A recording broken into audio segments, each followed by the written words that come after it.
Morning. Welcome to the collaborative training with the Texas Association of Student Financial Aid Administrators, TASFA, the Texas Higher Education Coordinating Board, the Co-Board, and TG.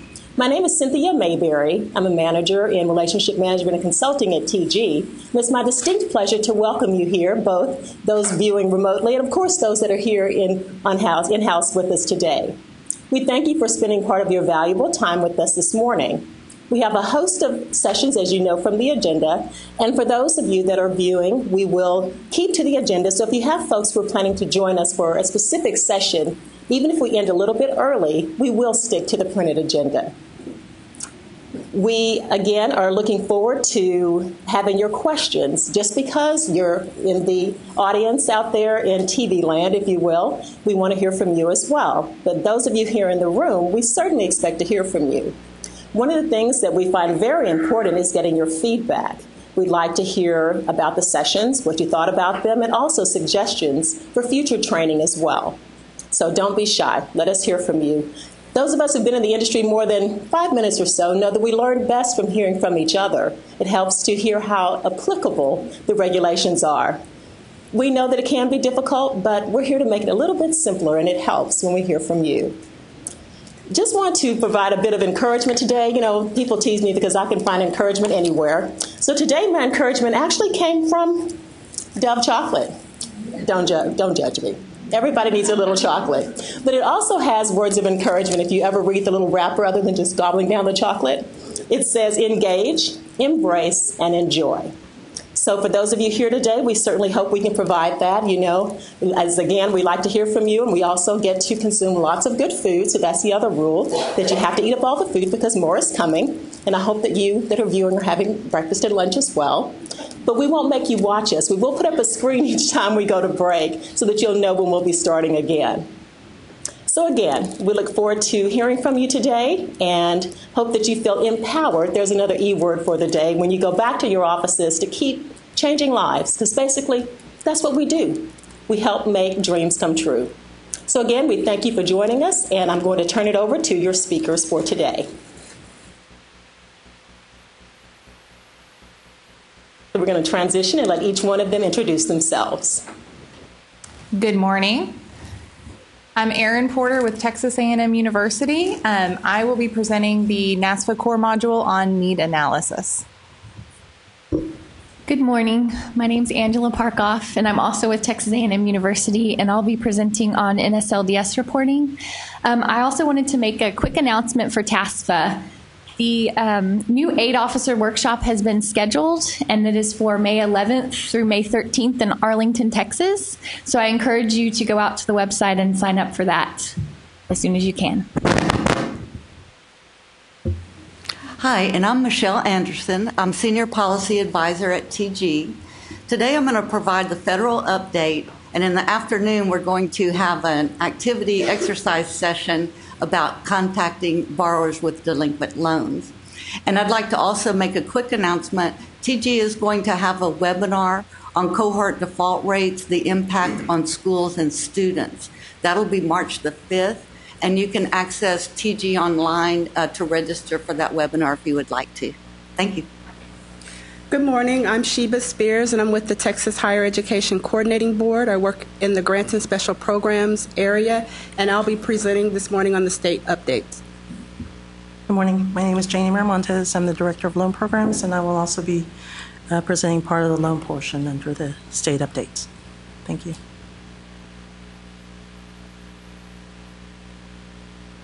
It's me again. Before we get started with the state updates, I do want to introduce a couple of folks that we have here at the coordinating board, some new faces. First would be Ken Martin. Ken, if you could come up.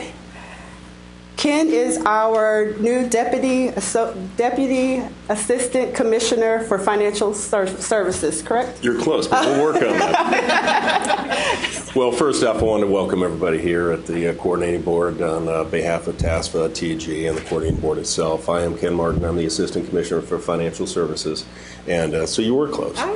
And what I have is the Finance Department, as well as all our financial aid and our loan program, as well, and our loan repayment programs. So I'm sure we'll be working with you closely at various times throughout the years, and look forward to the state update as we have some information regarding next year, 16, 17, that I think will help you all at least understanding right now the dynamics of what's in play, knowing that we have a legislative session and we really won't know the final outcomes until the end of the year. But we do have a busy agenda, and with that, I will turn it back over to Sheep Spears. Thank you. Thank you. Thank you, Ken. Before we get started, one of the fun things about hosting a regional training at your agency is that you get an opportunity to introduce the staff, some of the folks that you guys work with on a daily basis.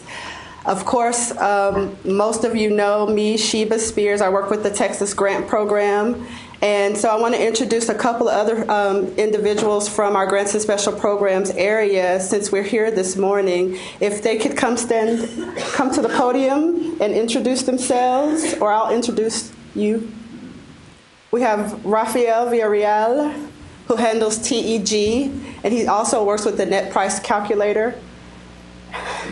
We have Joella Martinez, and she works with the TEOG program. And Joella also serves as our institution update person, too, for the Grants and Special Programs area. So if you have new officers, new financial aid directors, you can email Joella letting her know that you're new to the school, and she will send you a welcome wagon, information about Grants and Special Programs, how to get on the listserv, and other good information that is useful for our financial aid folks.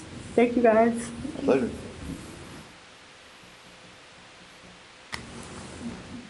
So this morning for the state update, we're going to go over some program changes or updates.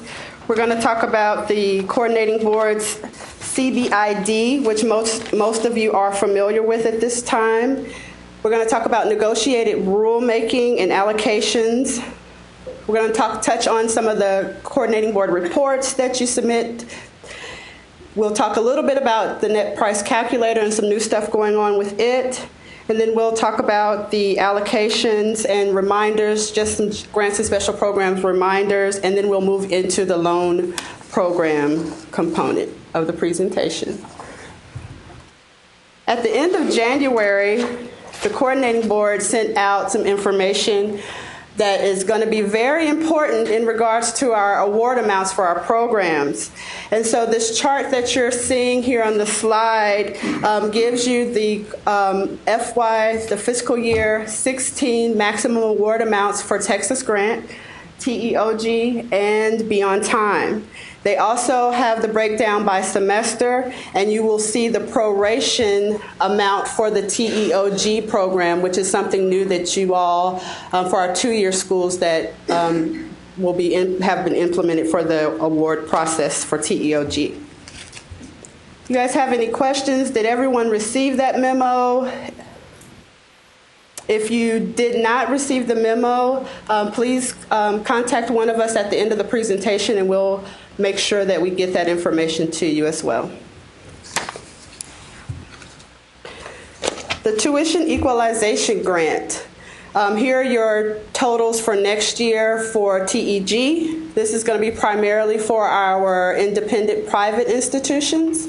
And so your maximum award amount for 16 and 17 is $3,364. For the exceptional need component, it is a $5,046 cap for TEG. And again, if you need information on that, Raphael can provide that to you at the end of this presentation. Moving into my favorite topic, Texas Grant. Just to go over a recap of some of the things that took place this year under the Texas Grant Program, and we're really talking about this now at this point in the year to help prepare you for the end of year process. And so a lot of this information is going to be reported by you on our upcoming report. So just going over some of the things that were new this year under the Texas Grant Program. One of the things that changed was the EFC component for our initial year students. It was $4,800 this year. Another big thing that happened with our two-year institutions under the Texas Grant Program was the fact that you all were no longer able to make initial year awards in the Texas Grant Program. And so that was definitely a big one for you. And not only did we say you could not make initial year awards in Texas Grant at the 2 years, but we also made it a little more complex. In order for you to make a renewal award under Texas Grant, the student had to receive their initial Texas Grant award at a 2-year school. And so that was also something different that the 2-year schools had to take into consideration with their RY awards for Texas Grant, because if you had a student who received their first award at a 4-year institution and they were now at your 2-year institution, unfortunately you could not make those RY awards to those students. Also with Texas Grant, there were some additional pathways that came into the program. They started really last year with the military component and also the associate's degree. Well, the associate's degree has always been in place, but the big one for 2015 was the TxReg requirement, where students who have a grade point average of 2.5 and completed 24 semester credit hours, if they had received a TxReg award, were now, and they transferred to a 4-year institution, they could now be considered for a Texas Grant Award. My guess is that you probably didn't see a whole lot of these students the past 2 semesters because it was just implemented, and with the 24 hours and the GPA component, you probably didn't see a lot of these students this past year, but my guess is that in the future and moving forward, you'll start seeing a lot more of the TxReg transfers coming into a 4-year institution, and if they meet this requirement and the other requirements for an IY award, they can be considered for a Texas Grant. Are there any questions about anything of these new items that happened for you all this year under the Texas Grant Program? Did it seem like it ran pretty smooth with the awarding process? I hear chuckles. Okay. Feel free to jump in with any questions. I like the feedback and interaction when I give a presentation, so definitely jump in if you have any questions regarding the program. So moving forward with Texas Grant, with 15-16 school year, fiscal year 16. Currently, right now, the big thing that's going to change, and we kind of started that process this year, but in the past, the 150 hours or the 90 hours for students to receive a Texas Grant was only calculated for those hours that the student took while receiving the grant. And everybody's probably familiar with that. So we track those hours through the eligibility website for you. Moving forward, we'll still have that component because that'll be a check on your end of year report. But we've also added the requirement that tells a student that their eligibility for a Texas Grant actually ends with 150 hours towards the degree program for those receiving their first Texas Grant Award out of high school. And for those receiving their first Texas Grant Award with an associate's degree, it's the 90 hours. So this is a little different than what has been tracked in the past. In the past, with the tracking on the attempted hours, we are able to do that at the coordinating board. One thing that's different about this requirement is that it's really going to be a requirement for the institutions to track these hours. So you're looking at attempted hours that the student has done towards the degree, not necessarily while they're in the program. And so if you have students who are close to the 150 hours or 90 hours, you're going to want to look at those students a little closer. This is really going to impact your transfer students. Those students who are transferring in, who may have received Texas Grant at a previous institution and now at your institution. And so you're going to be looking at those hours that the student is bringing into your institution. There is a PJ exception for institutions if they want to go beyond the 150 or 90 hours towards the degree program. And so just making sure that this information is documented, because in case of an audit, auditors will be looking at transcripts and checking the 150 and 90 hour requirement for Texas Grant. Yes, ma'am. If I'm not mistaken, I believe it's hours attempted, period. Thank you. The rule says hours attempted, whether or not it goes toward a degree program. Right. So okay, so it's the hours attempted that the student is attempting. Period. Period. Thank you, Lisa. Oops. Okay, let's go into TEOG, or the Texas Educational Opportunity Grant. Things that happened this year with TEOG, their EFC was again similar to Texas Grant. It was $4,800.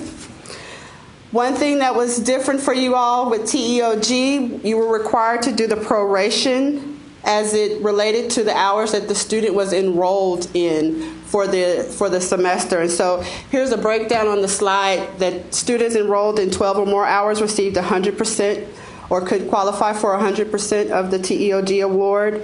75% for those students enrolled in 9 to 11 hours. Students enrolled in 6 to 8 hours received 50% of the award. And any student enrolled in less than 6 hours is not eligible to receive a TEOG award. And so that was something new for you all this year. Moving forward to academic year 15-16, fiscal year 16.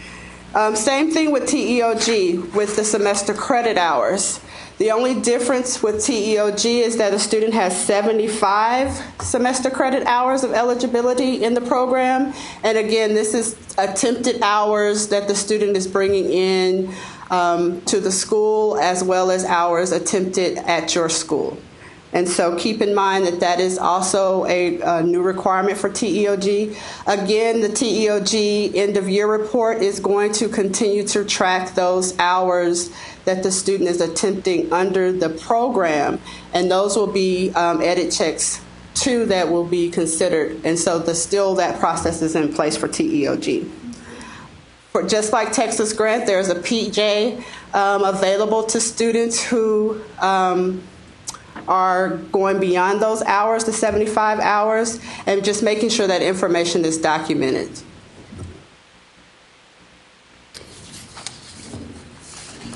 Work study. Our work study program just really wanted me to go over the deferred action for childhood arrivals again. Again, this is an option for students. For some students, it does not lawfully confer any immigration status or change any status or pathways to citizenship, but it does, as a DACA student, give you the option to be able to work, which is one of the benefits for the college work study program.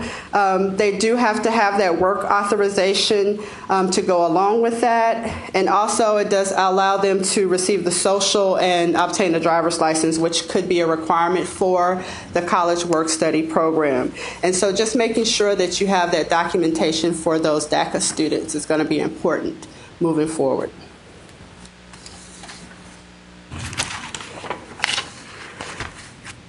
Okay, we've talked about most of our grant programs that we offer here in the state, and now I'm just going to kind of go over the exemption and waiver changes that occurred through Senate Bill 1210. Most of you all have received information, and what I found just in my experience working with grants is that our exemption and waiver programs are not necessarily handled in the financial aid office. And so we keep we inform you all, but at the same time, we understand that this information or programs are handled in other areas on campus. And so one of the things I'd just like to encourage you all is to make sure that you're sharing this information to those folks on your campus who handle some of our exemption and waiver programs. I'm not going to go into detail about each program, but based on the slide, we just want to emphasize that there are continuation requirements that have been put in place for most of these exemption and waiver programs that will require a GPA or a SAP component. And they're putting limitations in how many hours a student can receive that exemption and waiver. And so the website on that slide that you see there is a very good website. It's going to give you a breakdown by exemption and waiver of what those new requirements are. If you have any questions about our exemption and waiver programs, they're handled by Teresa Alamond in the Grants and Special Programs area. So any questions can be addressed to her or sent to Grant Info, which is our inbox for Grants and Special Programs.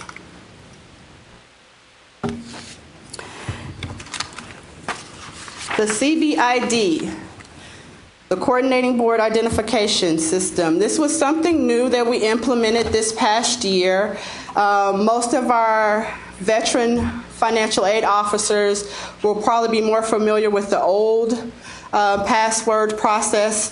The Coordinating Board this year went into a more secure format and process of allowing access to our student databases and our funds request forms. In the past, there was one login and password for the entire campus. And so there was a lot of sharing of that password. People would leave, the password would stay the same. And so this new process, the CBID process, has been created to be more secure. The password and logins are unique to each individual who has received access to the Grants and Special Programs information. And so if you have not already done so, I would definitely encourage you to go ahead and set up that registration. We've identified what we have dubbed institution masters. And so each school has an institution master who will approve all the users on their campus. One of the big things that I just want to point out as we talk about the CBID is the program sharing and checking eligibility. Some of our 4 years have registered through the CB for Texas Grant. But based on the changes in the Texas Grant program, you're going to want to make sure that you also have access to TEOG. And the reason why is because that's a quick way to be able to check to see if someone had received the TEOG at another school and may meet the requirements to receive that Texas Grant at your school. So for my 4-year schools, I would definitely encourage you all to do the registration for TEOG as well, because that's going to be helpful in the future. Most of the 2 years are already familiar with that because they're working both programs. Our contacts at the CB regarding the CBID, of course, it's going to be Raphael with our private independent institutions. I am serving as the primary contact for our 4-year institutions, and Joella is serving as the primary contact for our 2-year institutions. So if you run into any problems or have any questions regarding CB registration or the process, just contact one of us. We'll be more than happy to help you.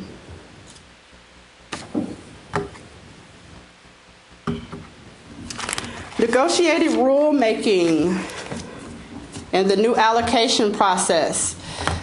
This was a big deal for us at the coordinating board. It changed the way we allocate our appropriations for our different programs. For TEG and Texas Grant and Beyond Time and Work Study, we have reached consensus earlier in the year. TEOG reached consensus, TEOG reached consensus in January. And so what I would encourage you to do, if you haven't got an opportunity to look at those new negotiated rules for each of the programs, our agency website has links to that information, and that'll give you an idea of how your allocations, how we come up with the allocations, and the process that we use to determine what that number is going to be. For FY15, we were able to do that for TEG and college work study and be on time. Moving forward, all the programs will be allocated under this new process, and so that definitely includes Texas Grant and TEOG. Before I move on, I just want to point out that institutions have 10 days to review and confirm the data used in the calculations, and so I definitely encourage you to make sure that you review that information, and if you have questions within that 10-day period is a great time to ask those questions of us.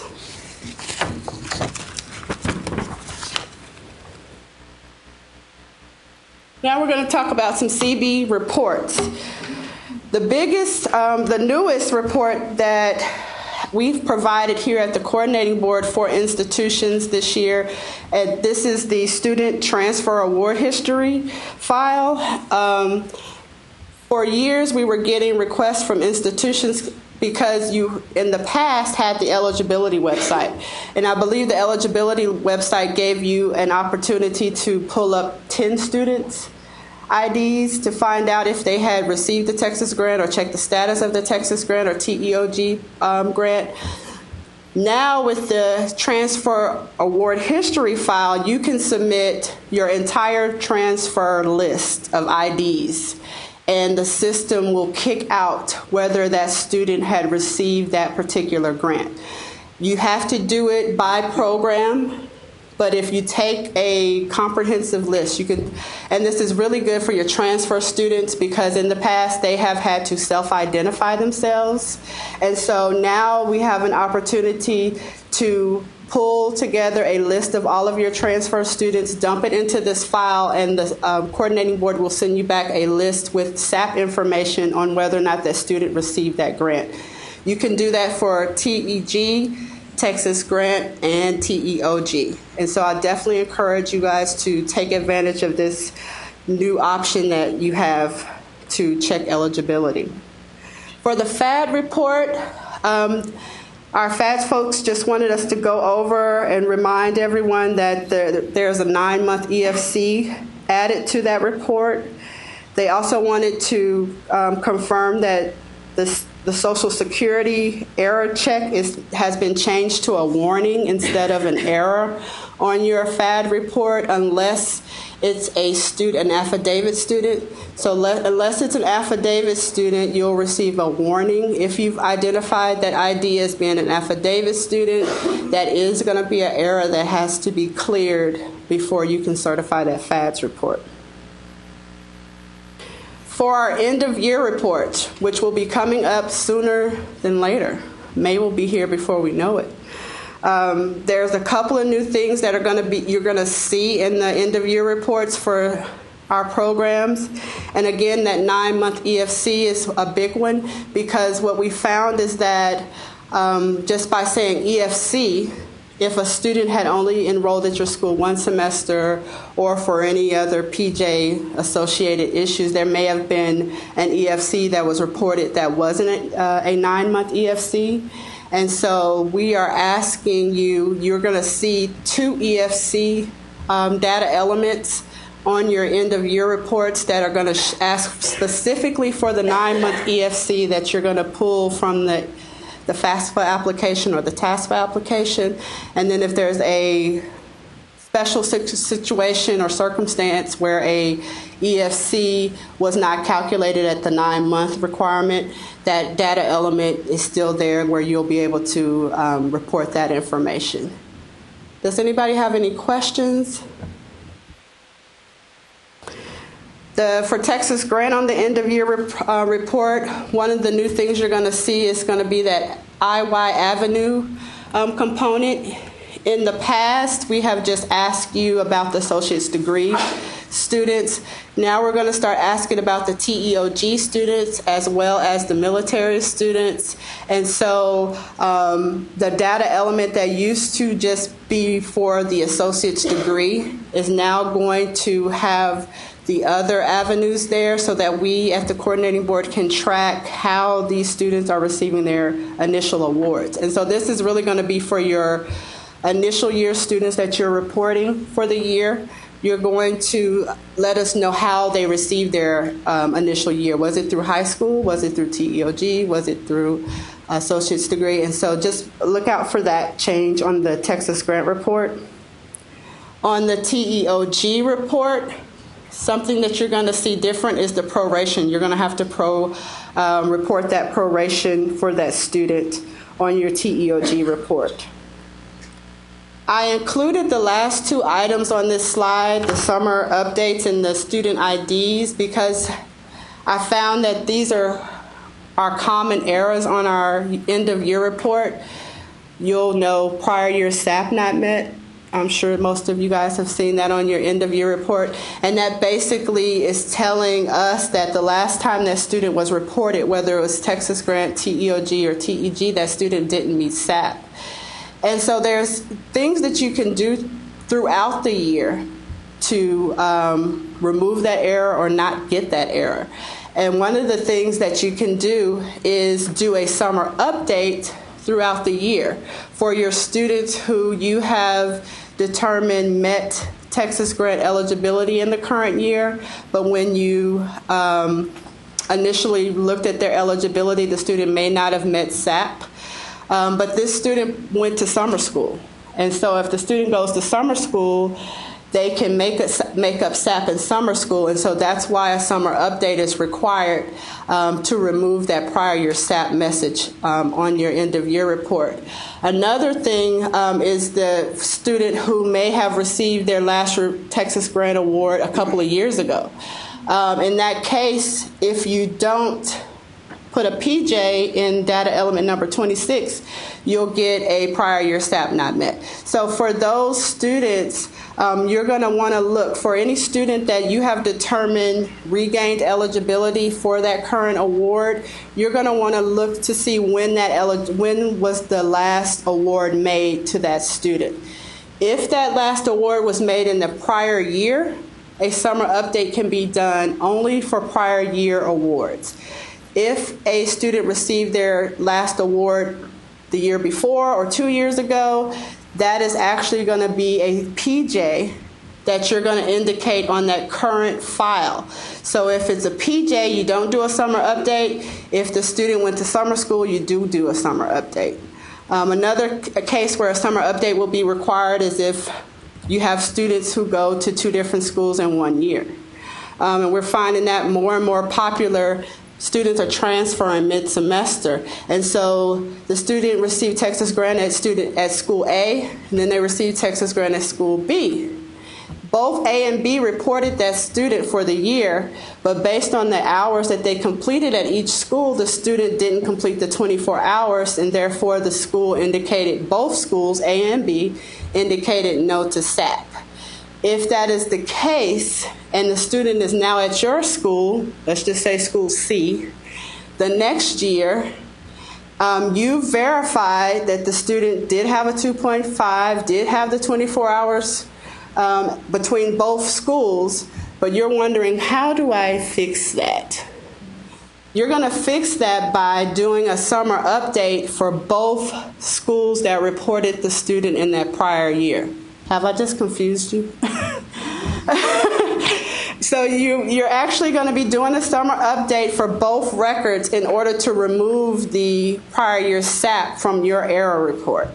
And if you have any questions about this later, I'll be more than happy to help you understand it more. But basically what you're doing is trying to remove the error message, and in order to do that, you have to update both students' records from the prior year. Everything will be the same. The only difference is that you'll have the FICE for one institution in the FICE field. And so if there's 2 institutions there, it'll be a FICE in row A and a FICE in row B. That would be different. But the other information should be the same on that summer update for that student. Alrighty, talked about student IDs, and we talked about DACA, and we're seeing more students get that social security number, which is great for us at the coordinating board because it keeps the commonality in that student ID record. So with this is a big one on our end of year reports, because sometimes you'll see the invalid Social Security number, or it says invalid SSN on your error report. Basically what that's saying is that the student's ID that you're reporting as a renewal student we can't match it against anything. And so if you have any of these students, this is something that you can also do throughout the year. You can contact your program specialists in the Grants and Special Programs area, who will work with you to update the old ID to reflect the new ID.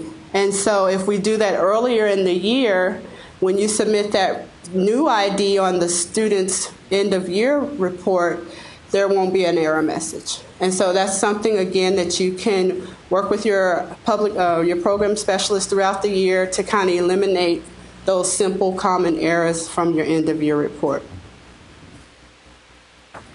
Any questions about reporting? Okay. Net price calculator is something that we have provided to schools and students and parents over the past few years. With this option for them, it allows them to estimate how much the school will cost the student. It's an estimate, so we're not telling the student that it's going to cost $2. No. But one thing that's changing with the net price calculator is that we're not going to only just predict what's going to be in the future. We want to give them the information of the past. And so a student will be able to look at what it costs to go to A&M this past year and compare it to what will it cost to go there next year. And so that's something that the coordinating board is currently working on. Our goal date is April 2015, and so we'll just keep you informed about that, and there may be some information that they have to submit, Raphael, regarding the net price calculator. The prior year data for this information is going to be pulled from FADS, and so that'll be the way that we bring in that information. Before I hand over the torch, I just want to remind everybody, I'm sure you all know, that last Friday, February 20th, was the deadline for schools to draw down their allocations and request reallocations for this year. Most schools have received email notifications regarding payments. We still have a few that we're still working on. If you have any questions about a funds request that you submitted or a reallocation request that you submitted, we're available today to kind of help answer those questions for you after this meeting. But I just wanted to include this slide just because we're fresh off of it.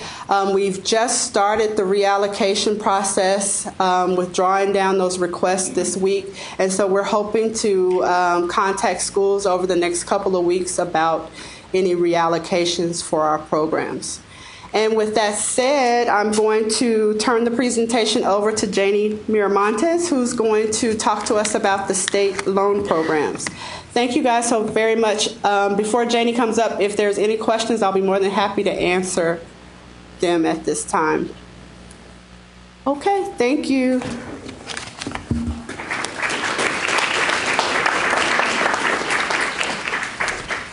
Good morning. I do want to take a minute to introduce some of the folks that are in the audience. Albert Contreras. No, Albert. Valerie.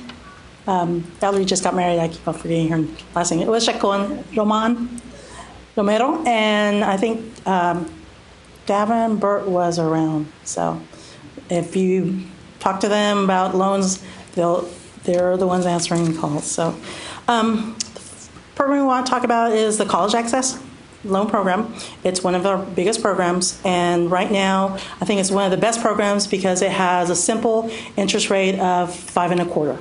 We are talking about maybe possibly lowering that interest rate to 4.75%, and we hope to have that information that we can announce pretty soon. So I'm looking over at Ken, but hopefully that'll be out to you, and then we'll be able to update our website so your students also know about the new information. And that will be hopefully for spring 15. In spring 14, we did implement a new origination fee structure. If you remember, prior to 1415, we had, if the borrower and the cosigner had a Vantage score greater than 700, they would get a 5% origination fee. If the borrower and the cosigner had credit score of over 700, then they would be approved for a 3% origination fee. This, in spring of 2014, we changed it to a tier, so now we've got the possibility of borrowers getting a 0% origination fee. So I think that's, pretty good for our students. So, questions, concerns about that? Did you were aware of that information? Hopefully you were. Good. Thanks. Okay. The other popular program that we have is the Texas Beyond Time program, and based on negotiated rulemaking, effective 14-15, public institutions would have until March 15 to encumber funds, and privates had until February 20th to also encumber funds. So we've already passed the deadline for the private institutions. We were able to reallocate those funds to those institutions. We had about 18 schools that requested additional funds, so we were really happy that there was a demand and we were able to reallocate all the funds. If you think you'll be needing private institutions, if you even know you'll be needing additional funds for reallocation, please contact us. Right now we only have one school that has contacted us, and we hope that there's more. As of those dates, schools will lose claim to those funds, and they will be released to other institutions. So let us know. The allocations will be based on the original allocations. So please let us know if you're interested in any additional funds. The sooner we know, the better. Okay. Questions? I just thought I'd mention by encumbering the funds, you mean certifying the loans? Yes. Yeah. Once you certify, that becomes the school's funds. So what you need to do. Okay. One of the new requirements for the BOT for institutions became effective January 1st is schools are required to provide loan repayment and default counseling to students if their institutional default rate exceeds the statewide average default rate. Currently, the 3-year cohort is at 27, so anything over 28 or higher. And the forgiveness rate is less than 50% of the statewide average. Right now, it's at 14. It was 30. Half of that is 15, so we decided to leave it at 14. We've got on our website a module that students can go in and complete, and we've kept track of those students that have completed the module. We've got about, last count, over 700 students have gone in as of, I think, January 1st. And I think we kind of started it as soon as it was available. We put it out there so students would be aware and could enter the module. Questions? Concerns?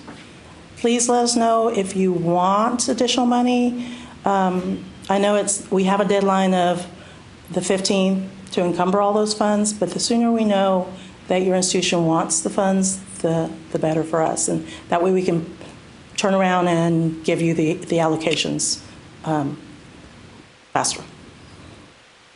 Questions? Are y'all awake? Is it time for a break?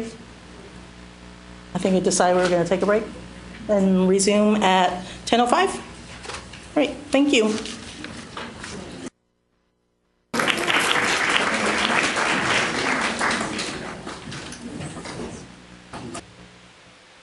Give everybody one more second to have a seat. And of course, this is real informal, so if you do need to get up anytime, during it, or if you have a question, I want you to be sure and, wave me down if I don't see you. Now, this presentation, of course, is the federal update. And I wanted to start by just giving you a little direction in how we're going to present today. The agenda will first start with some of the recent final rules that the department put out recently. Then we'll go to one notice of proposed rules that the department released. And then we'll look at a little bit of recent guidance from guidance letters from the Department of Education. And then we'll end with a little look on what's out on the horizon. So to get us started, we're going to first start talking about the Violence Against Women's Act. And the department published these final rules October the 20th of 2014. Now, the effective date, according to the master calendar, of course, would be July the 1st of 2015. But since the Violence Against Women's Act was actually passed in 2013, this is just the department catching up with the updates to the act and turning those into regulations. So with that, they do hope and encourage schools to go ahead and implement those rules early in good faith, the best you can. So schools even had to do a little reporting last October of any statistics that they had at that point. So anyway, like I said, the department just does encourage that. And the updates pretty much to the Clery Act regulations came in terms of providing additional reporting requirements for sexual assault and a little revised definition of rape and forcible fondling.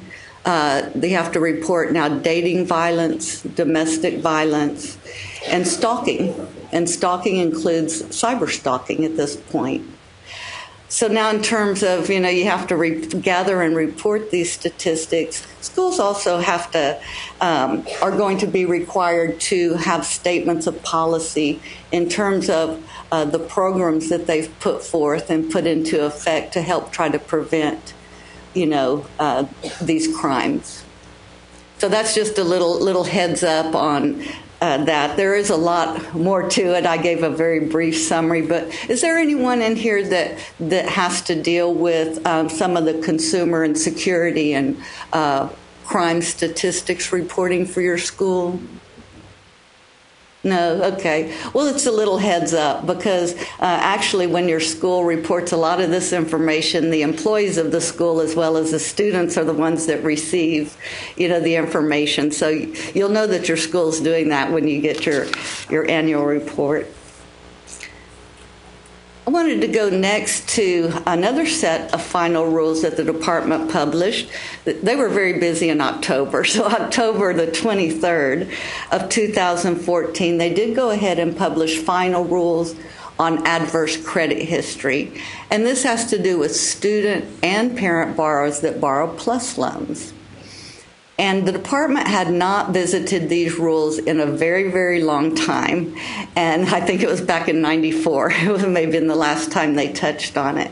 So they wanted to go ahead and look at things and, provide some updates and some things that would help these PLUS loans go through a little bit easier. So what they did was they sort of relaxed the threshold on what would be deemed as having adverse credit.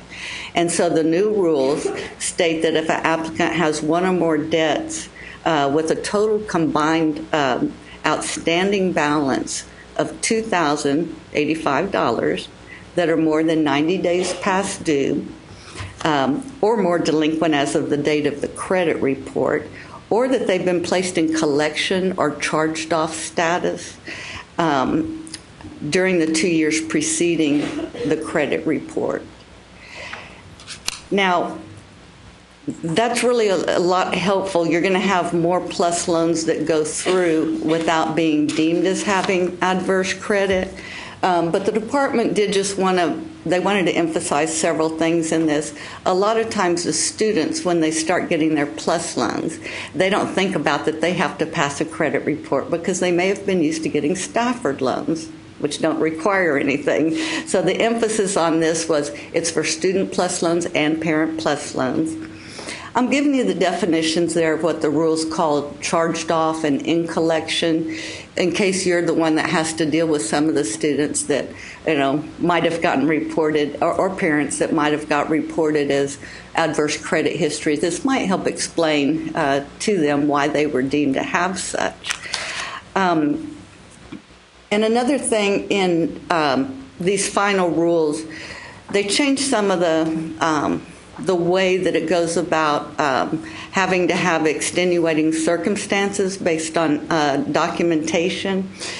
Extenuating circumstances used to, you got denied, and then now with the rules a little more open and relaxed, there's less people that have to go through the extenuating circumstances procedure.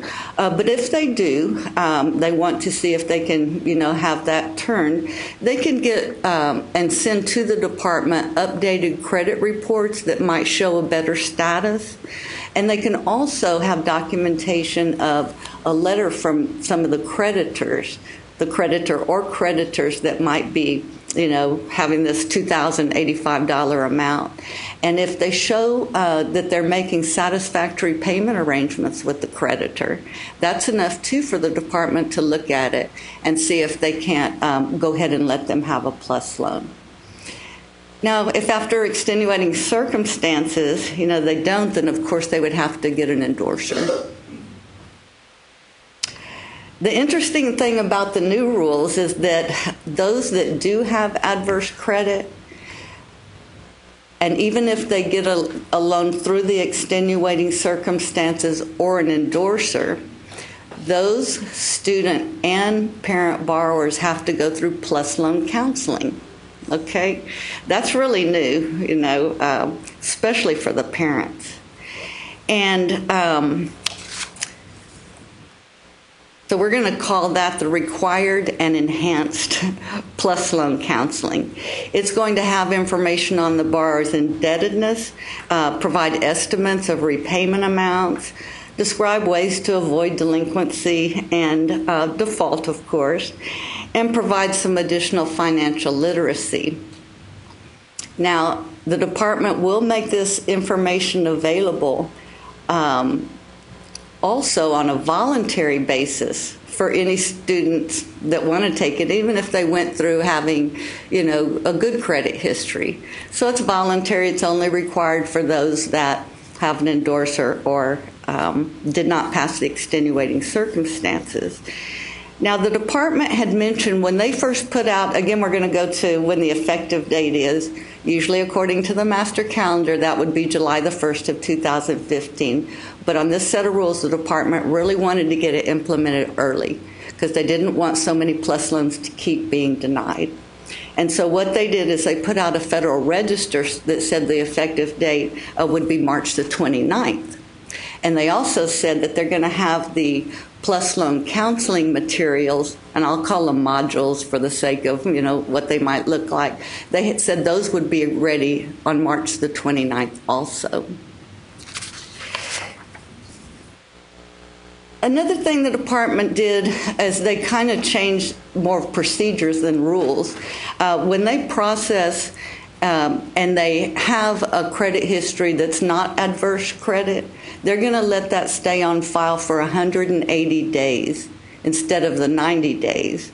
Because it just kind of makes sense if you've already been, deemed as having good credit.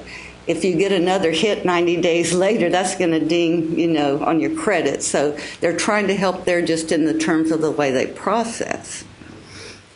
And because the department has to a lot of times gather and collect data for Congress so they can see how things are working, the department is going to go ahead and try to gather and publish wherever they feel it's appropriate default rate information on credit history characteristics of plus loans and individual institutional default rates for plus loans. So we're not going to say they're going to do anything with those plus loan defaults and CDR right now or anything, but they do need to start gathering information on plus loans, which they had not done that much of in the past. And then I wanted to mention that after those rules were published, the department did put out an e-announcement. That was January the 27th of 2015. And they gave a little more information in that DCL about, well, what is the impact going to be, having this March 29th date out there that all this is going to flip over to the new way. So overnight it's going to flip over for the night of the 29th processing. And one of the things they noted, and I had not picked up on this in the final rules, but for the students, this special required PLUS loan counseling does not substitute for their regular PLUS entrance counseling. So just remember that that's going to be two separate things. They won't get the okay to draw down money and give to the PLUS loan borrower, and we'll say student in this case, until they take the required counseling if they had adverse credit. But then the student has to go in and take the PLUS loan counseling if it's their first PLUS loan. Does that make sense?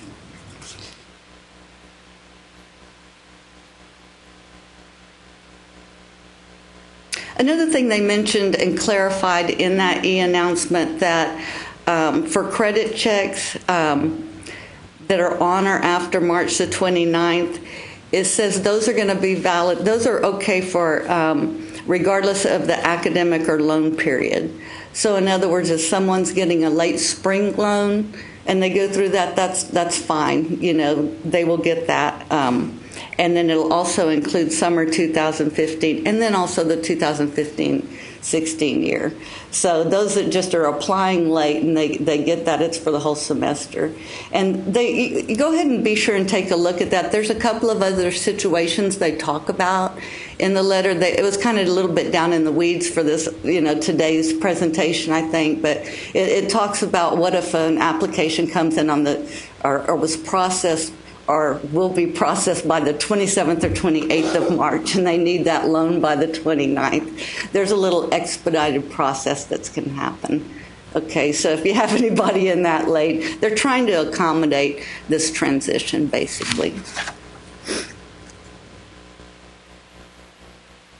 So going on to the next set of final rules that came out, again in October, the final rules on gainful employment. Now, these rules were published on October the 31st, it's effective July the 1st of 2015. We did go ahead and make a parenthetical up there that says barring any judicial action, just to let you know that, yes, there was a couple of lawsuits filed right after the final rules came out, kind of like our last round of trying to get final rules for negotiated rulemaking. But in that, I won't go into too much detail, but we pretty much know that almost all schools have at least some gainful employment programs. Some schools have all gainful employment programs. So that's what these rules are set up to deal with. And so I wanted to just give a little outline of these GE rules. There's going to be two major components. The accountability framework, that will include student outcome information. There will be certification that all currently offered and new GE programs are accredited and satisfy applicable state requirements. And so that's something that's going to happen. Schools will certify that their programs, are accredited. And then there's the evaluation of debt to earning rates. And the department will do two calculations on that, the annual earning rate and discretionary income rate. Now, the second part of that framework is the transparency framework, and that includes the consumer and student information disclosures. There will be reporting requirements, of course, and then disclosure requirements and student warnings. So there's a lot happening with those rules. I just want to kind of give you a little idea. These charts, I hope you're able to see them well. Kind of gives you just a little bit idea on, for example, the performance ratings. If you take a look at the green line, it lets you know the figures for if a program is passing. So for the annual earning rate, if it's equal or less than 8%, it passes. Or if you look at the discretionary income rate, that would be equal or less than 20%. We'll skip down to the bottom row of failing. A school would fail if their annual earnings rate was greater than 12% and the discretionary income rate is greater than 30%. And then you have a middle part in there called being in the zone. So if you're not passing, you're not failing, the program may be considered right in the middle there, which is called in the zone. And I've given the rates for that. You can see there. The department pretty much wanted to emphasize that being in the zone doesn't mean that's a really good thing. It just means you're not quite failing yet. So that's one thing to distinguish, and we'll talk about that a little bit more when we look at some of this information. So here you have a chart that talks about, well, what students is this going to be for? It's going to be those that receive Title IV funds and who have completed the program. Okay, that's the students that they will do the measures on. And this slide in particular, this chart gives you information on what it takes for a program to really be ineligible, and that is the second to the bottom row there. If it fails in any 2 out of 3 consecutive years, or it's in the zone, or alternates between the zone and failing for 4 consecutive years, then it will be determined to be ineligible. And it'll be a few years before that program could get back in to be an approved program. So I guess the main point on that is going back to being in the zone. That just shows that program's going to have some work to be improved, because if not, it's just going to slowly drag into the failing zone. Now this next chart, just showing you kind of some information regarding when all this is going to happen. For example, the first row for the calendar year 2014, that information would be published in 2016. I'm kind of taking the row in the back and coming back to the front. You're kind of used to this because of CDRs and how it takes a little bit for the rates to get going. But hopefully that will help a little bit in terms of when you can expect to see some things happening. And I wanted to point out some important dates, because there's so many things happening with GE. Everything just doesn't happen at once, okay? So the main thing, the rules are effective July the 1st of 2015. In a presentation later today, they're going to go into some more of the details on when schools need to report information. That's the middle 2 bullets there, so I'm not going to dwell on those right now. But bringing your attention to then what happens in December. In December the 31st of 2015 is when the school has to make sure that each of their GE programs is certified. So they say the senior most official at the school must certify as an addendum to the PPA that program meets all requirements.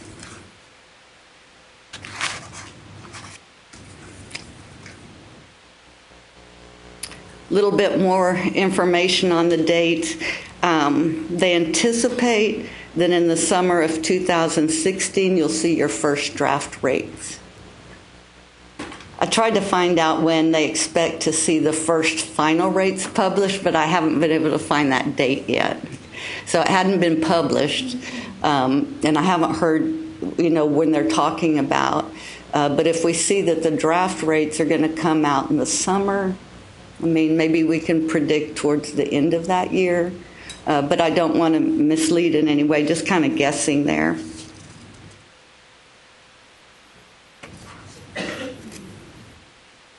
And during all this time, there are regular disclosures that people have to do now, the GE disclosures, but there's some new potential disclosures, and the department will decide as things go on which of these new potential disclosures schools are going to have to do. But just to keep you in a time frame, So we come to December of 2016, December the 31st, the current disclosure requirements remain in effect through that date.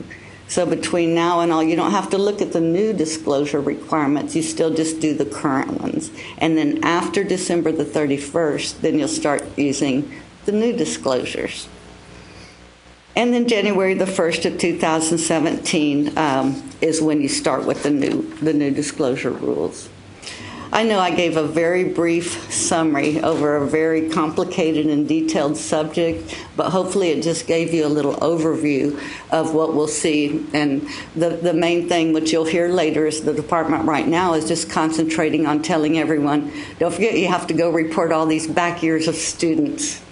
She'll get into that more of that later.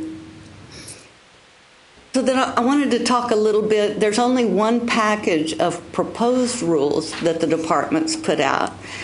Now, if you remember, like last year, the department had gone through negotiated rulemaking on a whole laundry list of subjects. We'll talk about those in a minute. But one of those that they went through was teacher preparation issues. And so on December the 3rd of 2014, they did go ahead and put out proposed rules. Now, the 60-day comment period is already over for those rules.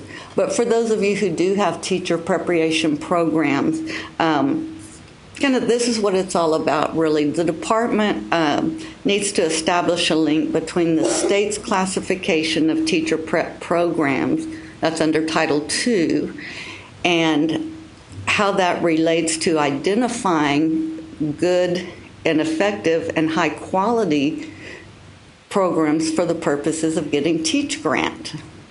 Now, right now the department says they don't really have enough really good information from states to be able to tell if all the schools that are currently getting Teach Grant money should really be getting them.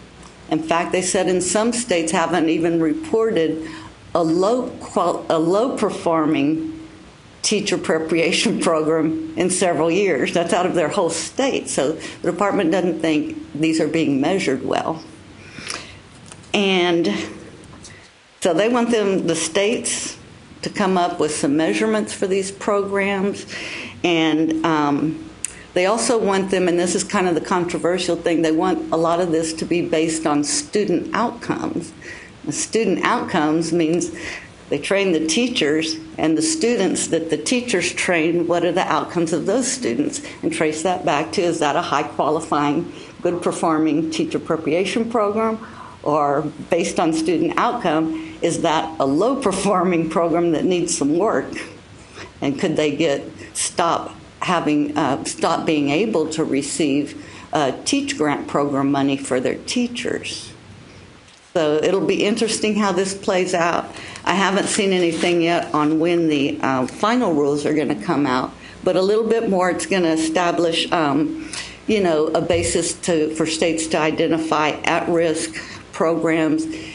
If they do become at risk, they're low performing, then they're going to have to come up with some information on, well, what's the line drawn in the sand of not being eligible for funds anymore.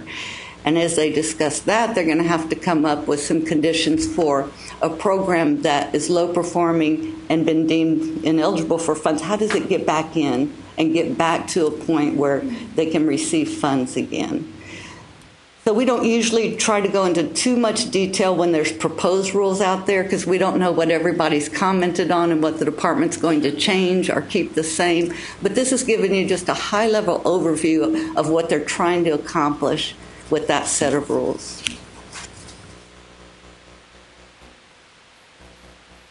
Well, I mentioned that we want to then kind of turn our attention to some of the recent guidance the department has given everyone, and we'll start with this because it just came out the other day. Everybody probably knows now that on February the 23rd that draft CDRs were published. The 45-day challenge period begins on March the 3rd and ends on April the 17th. And as a reminder, the only things that can be challenged during that time period is the incorrect data challenge and the Participation Rate Index Challenge.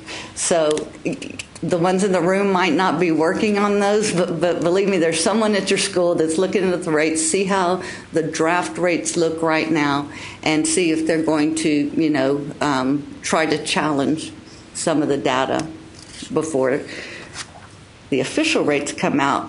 But there's only a short period of time to do that, like I said, 45 days.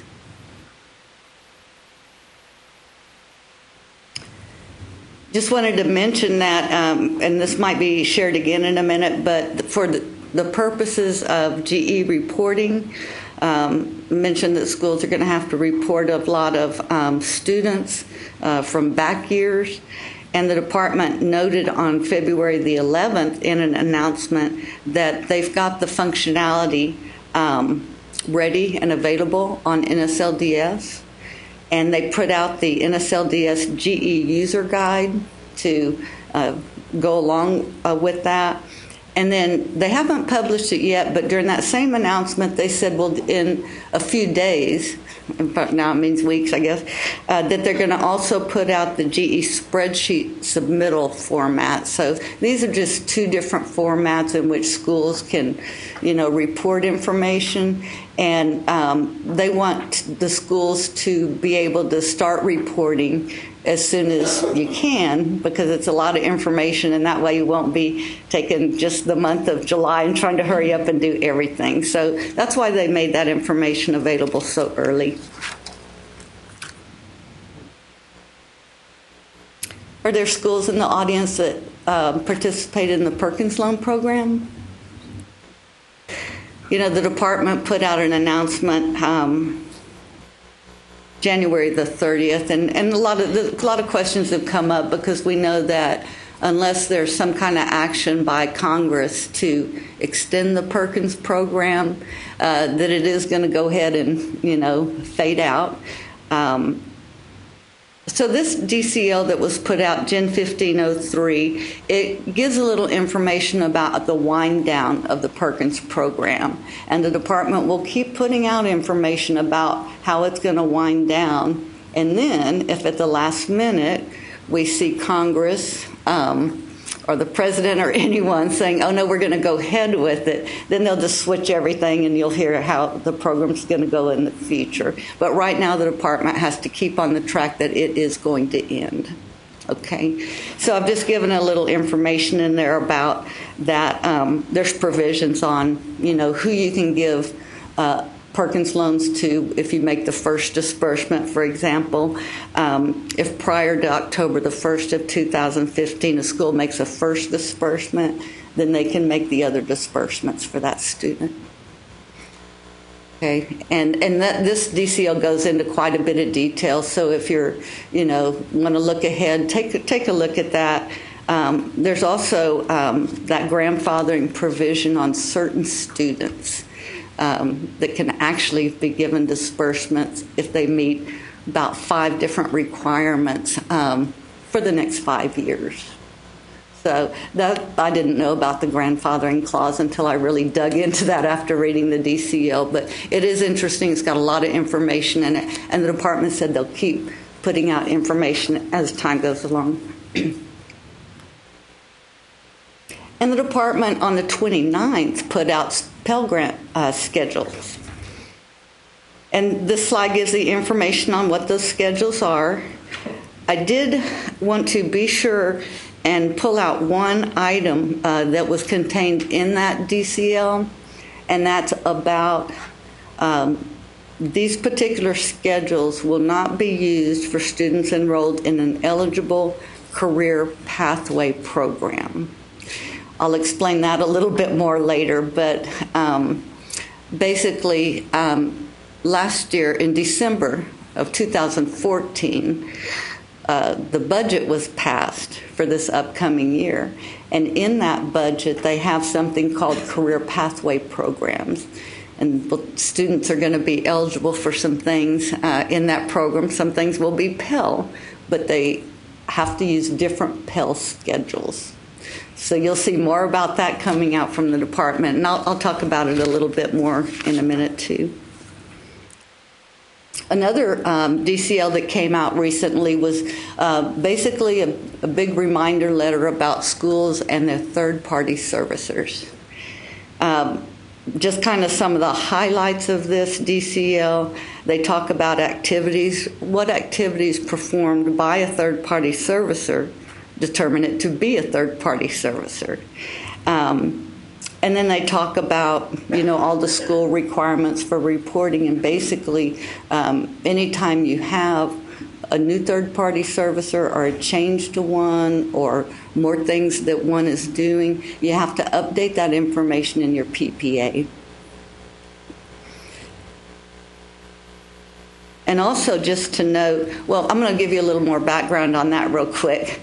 The department actually kind of went for a while without paying attention to its database on third-party servicers, and as they looked into this, they found out they really don't know who a lot of the third-party services are out there. And so they hurried up and told schools, you have to hurry and report those because we need to know everybody who's a third-party servicer. And then they send out, so this is what that letter is about. It's pretty much addressed to schools. But at the very end of it, it's a little information to third-party servicers saying, hey, if you're a third-party servicer, we need you to let us know. And so they developed a form that just got published February the 12th, and it's a big, long form for third-party servicers to fill out and send to the department so they can update and get more information into their database. And this is important for them because if one is deemed a third-party servicer, they have certain audit requirements they have to do. And the department's adding a little bit more information. Usually when we think of third-party servicers, we think of verification, disbursement, all these different things that third-party servicers, well, the schools have to do as part of their functionality. But now the department is including things like default management and things like that they're helping schools with. So with adding this, they actually have to update their audit guide because they never included any of that information in it. So again, this is a good letter to take a look at. Check and make sure that whoever reports these things at your school on the PPA, has a chance to look at that information.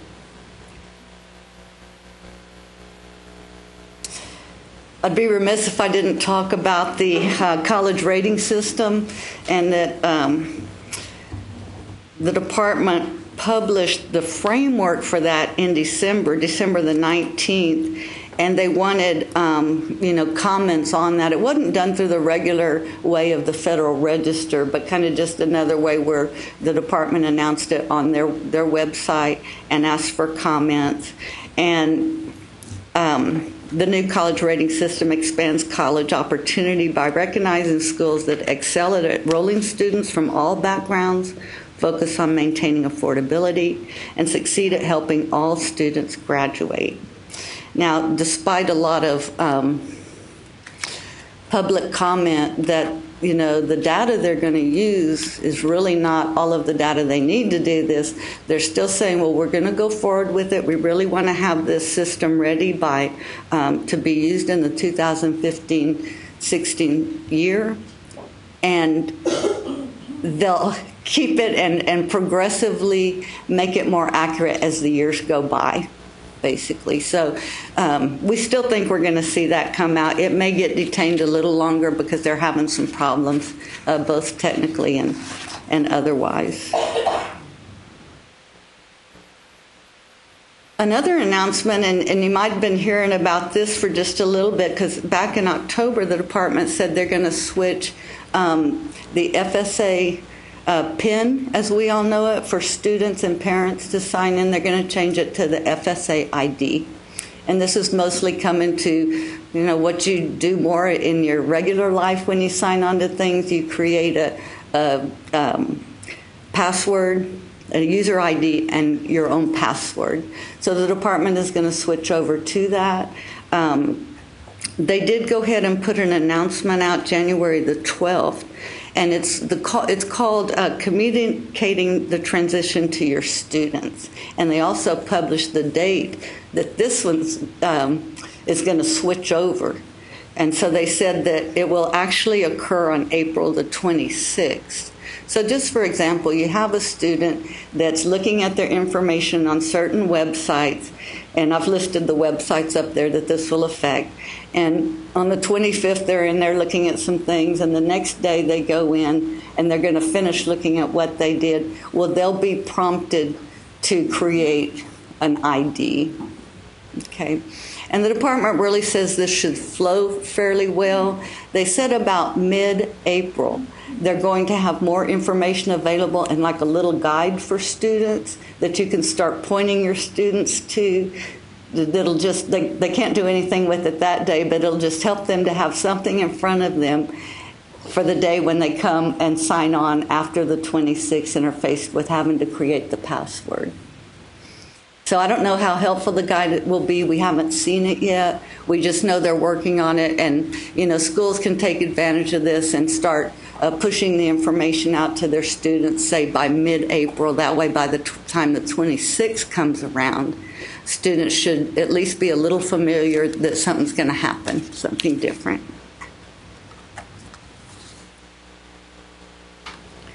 I included this next slide. I thought this was good. Questions have come up periodically about Pell Grant eligibility for incarcerated students.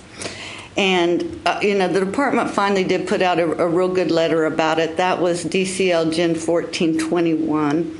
And it clarified that students who are confined or incarcerated in locations that are not federal or state penal institutions, for example, and the big one is juvenile justice system facilities, and who are otherwise Pell eligible, they want you to know that they are Pell eligible and you can give students that money. So this is not loan-based. They can't get loans.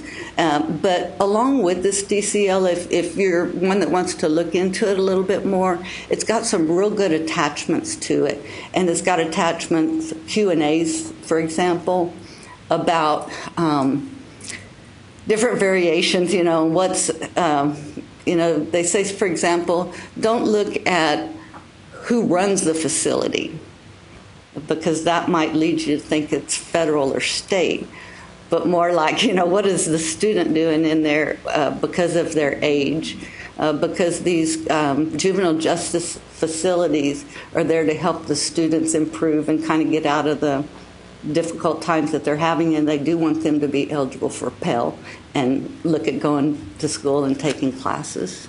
So that'll be an interesting one to take a look at.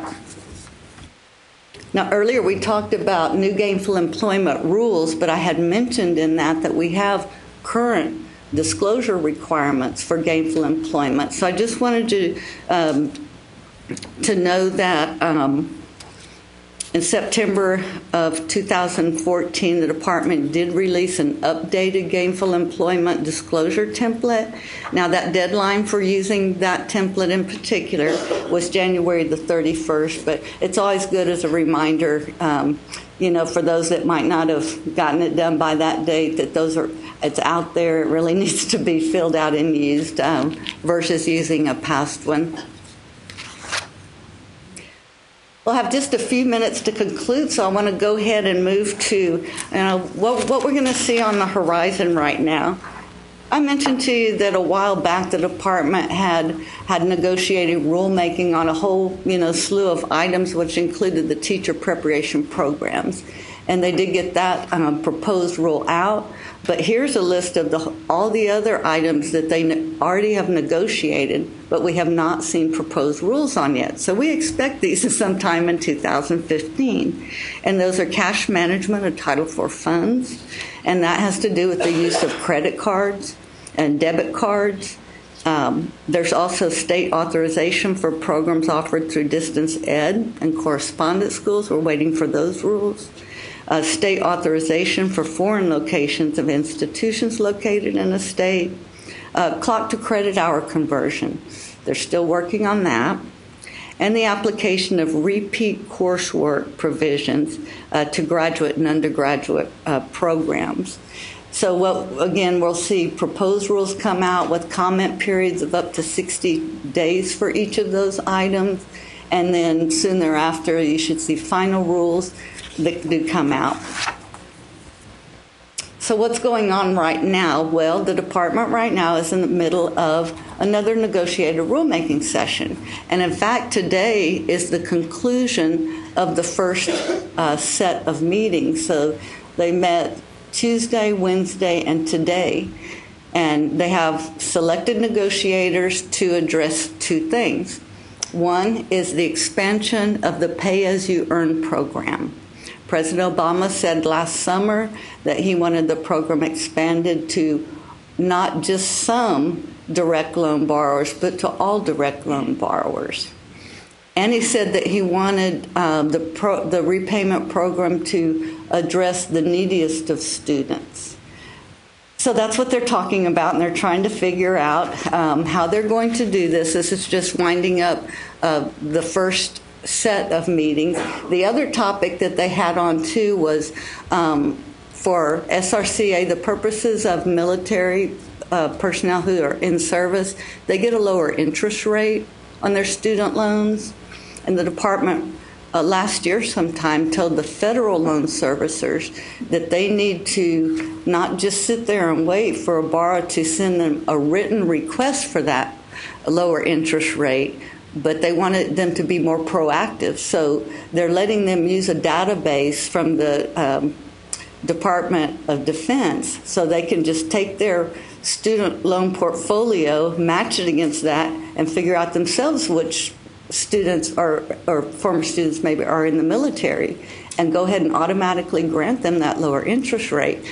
Well, what happened was then they realized, well, there's still a FFELP portfolio out there, ones that originated under the Federal Family Education Loan Program. So they're going to do some rules to see if they can get the FFELP servicers and lenders to use that database also to proactively identify these military personnel. So that'll be a good thing.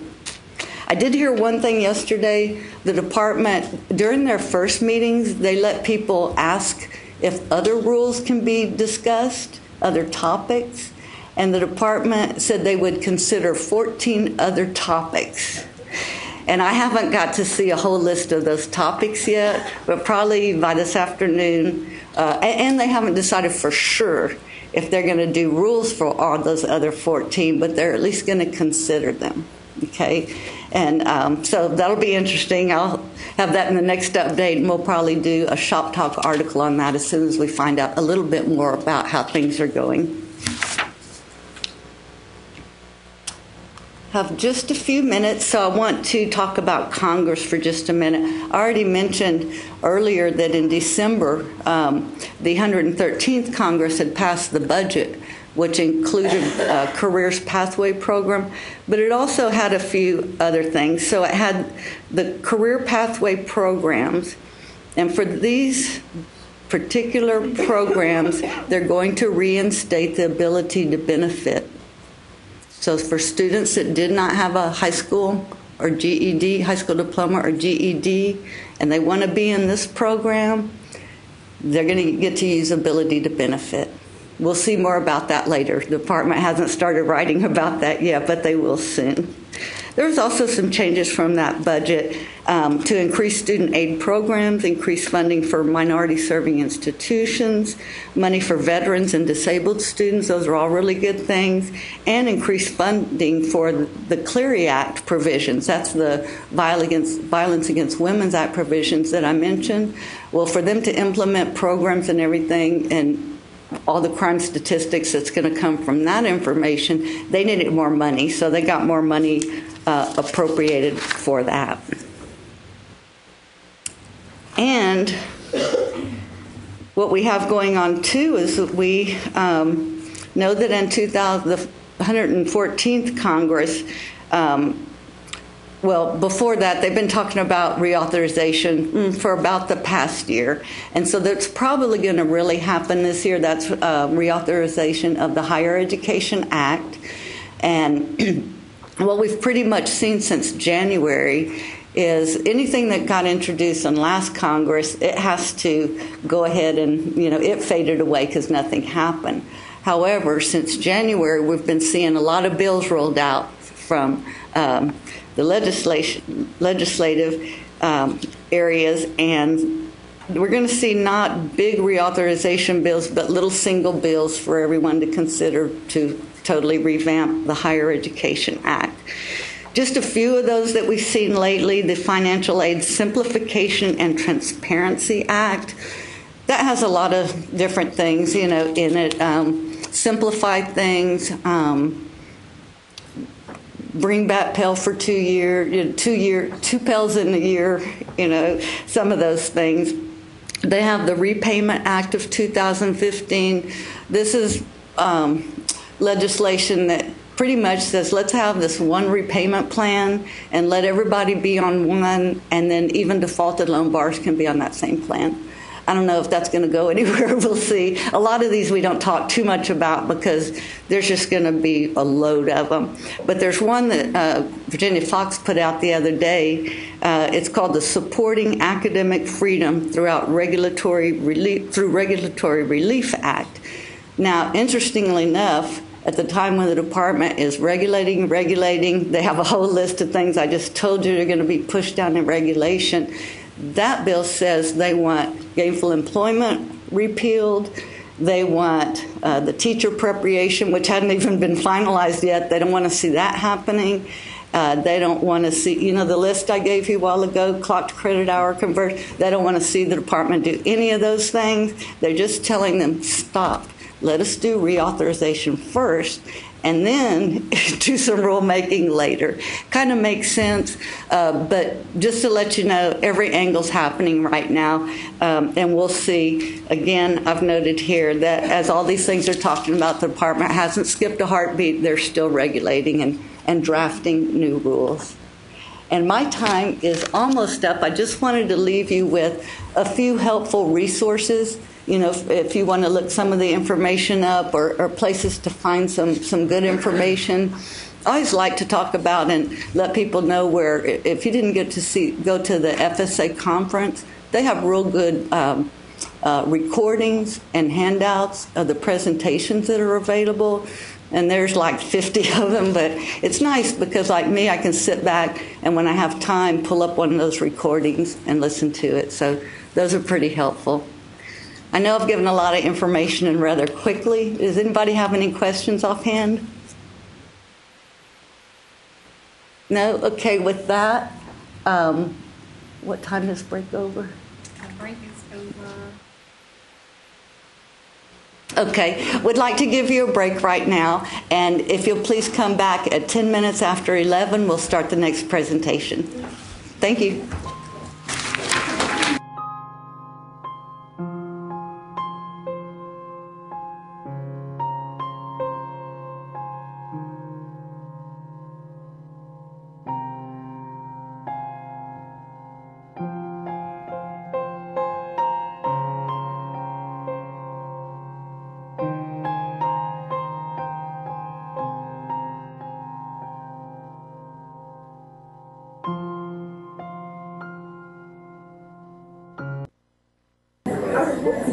We're about to get started with our next session, and we'll resume our broadcast. I'm Erin Porter. I am an assistant director with Texas A&M University. I've been there for about 10 years, variety of different positions, everything from customer service and advising. Now I'm over processing. So I can speak from experience that although this topic is one of the drier ones that we're going to be covering, this is very important no matter what type of a role you might have in your office to be able to understand this. So we're going to conclude the presentation with how you can apply this and how this is useful. But I do want to give you kind of a little background ahead of time to help hopefully keep you engaged. That this is something that you can use no matter where you are in the office and what you're responsible for. So with a show of hands, let me ask if anybody in the room has done a hand calculation of an EFC. All right, very good. The rest of you can relax. I am not going to make you do one today. We don't have enough time. This presentation is adapted from the NASFA core module. which is supposed to be 6 hours long, and I only have 50 minutes. So this is going to be the fast and furious version of need analysis. So what is need analysis? Need analysis is the system that's used to allocate finite financial aid resources to students. In other words, determining who gets what. And it consists of two main components. The first being the cost of attendance, which we're not covering today. And the second component is the expected family contribution. And that's what we're going to cover today. The expected family contribution is calculated using something called federal methodology. So really this presentation is covering federal methodology in depth because the need analysis formula is pretty straightforward, as you'll see shortly. What I hope that you'll be able to do at the conclusion of this presentation is to describe the formula and when each of the formulas should be used, because there's 3 different models and different formulas for each, and then explain each of the formulas, and then also understand some of the changes that have recently taken place that have affected these formulas and how federal methodology is used. Okay. One thing I also want to point out is you had a handout. It's called the Need Analysis Participant Handout. It's pretty hefty. I'm going to be referring to this throughout the presentation. There's a lot of information in here, though, that I am not going to touch on, but it's good information. So I would recommend that you read through this, but there are some worksheets in here that I'm going to refer to that will help us kind of walk through these formulas. Okay, so the need analysis formula is cost of attendance minus the expected family contribution equals financial need. So if you've been in financial aid for more than a day, you've probably heard this. This is what we base everything on. The very beginning of the expected family contribution formula or federal methodology, the first formula that we know of was developed by a man named John Monroe. He was the dean at Harvard College. And in the 50s, he came up with this formula for determining a family's ability to contribute.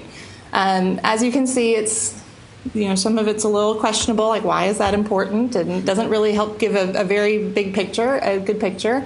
It was obviously thought to be somewhat arbitrary and needed a little bit of work. And over the years, the financial aid community came together and developed several different reiterations of this formula, with it eventually becoming adopted into law through the Higher Education Act. The Higher Education Act that was passed in 1992 put the federal methodology as you know it now into place, and it has changed very little since that. There have been some changes between 2006 to 2008 and recently that have tweaked some of the formulas, but in large part it really hasn't changed very much. And what it does is it provides a consistent way to determine financial need throughout the country. So the principles of need analysis are listed here. They're also in your handout. But essentially, the principles are that the family has the primary responsibility for providing resources for college education. So first and foremost, the responsibility is on the family. The principle is also to distribute financial aid resources based on the family's ability to pay and not the willingness to pay. How often do we hear, well, but I'm not planning on contributing? Okay, that's okay. Nobody is forced to contribute, but determining eligibility is based off of the ability, or eligibility is based off of the ability, not the willingness. The assessment of a family's ability to pay should be independent of the amount of financial aid that's available. So a school who has limited resources cannot use a different formula than a school who has ample resources, and so on. Horizontal equity, that basically means that families that are in similar circumstances should have the same ability to contribute calculated. So if you have families that are equal in size, exact same income, all things being the same, their expected family contributions should come out to be similar. But also, families with different circumstances should be able to make contributions appropriate based off of their specific circumstances. So vertical equity, in other words, that's leveling the playing field. So if you have more resources available to you, you should be able to contribute more. If you have fewer resources available to you or challenges, then you should be expected to contribute less. So that's vertical equity. The need analysis formula is a snapshot. So how many times have you heard this is a snapshot?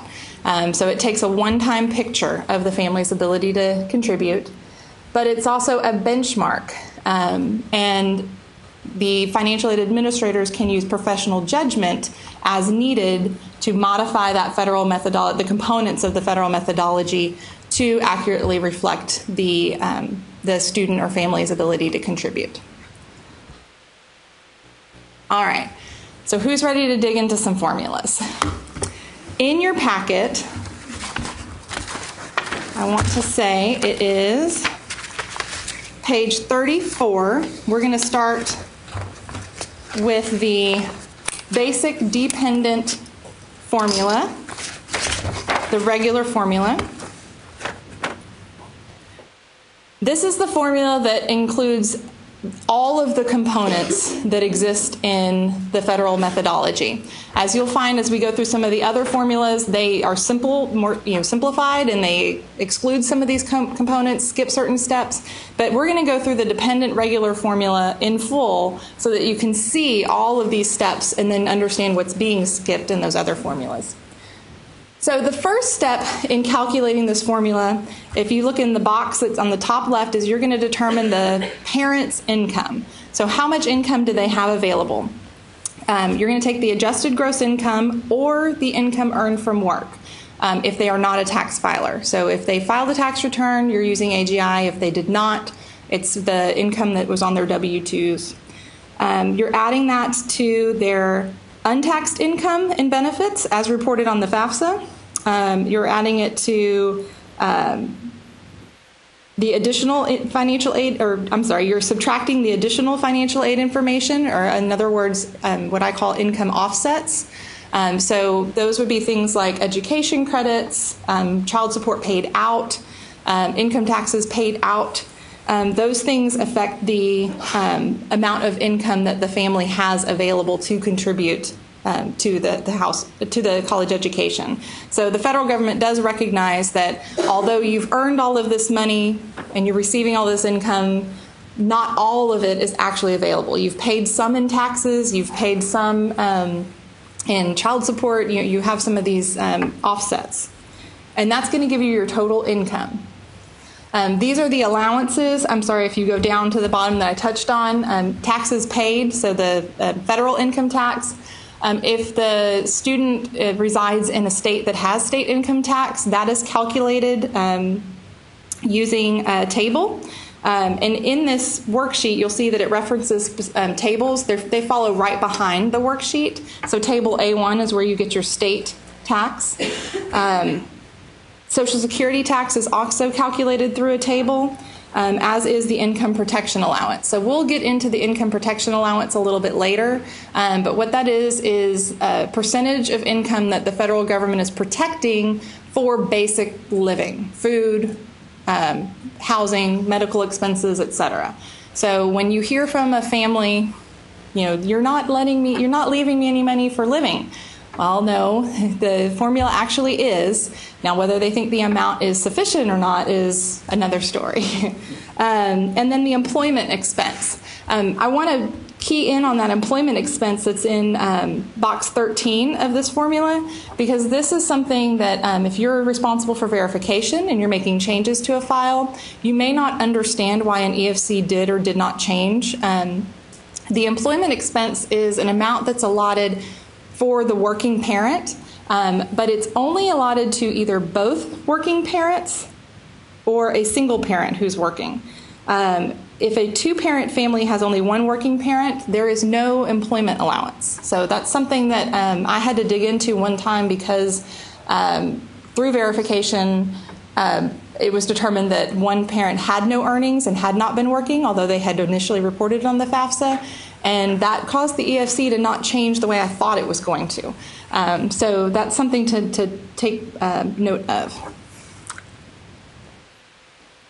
So you take the total income and subtract the total allowances, and that's the available income. So that's what's used for the parents' ability to contribute by income. The next piece looks at assets.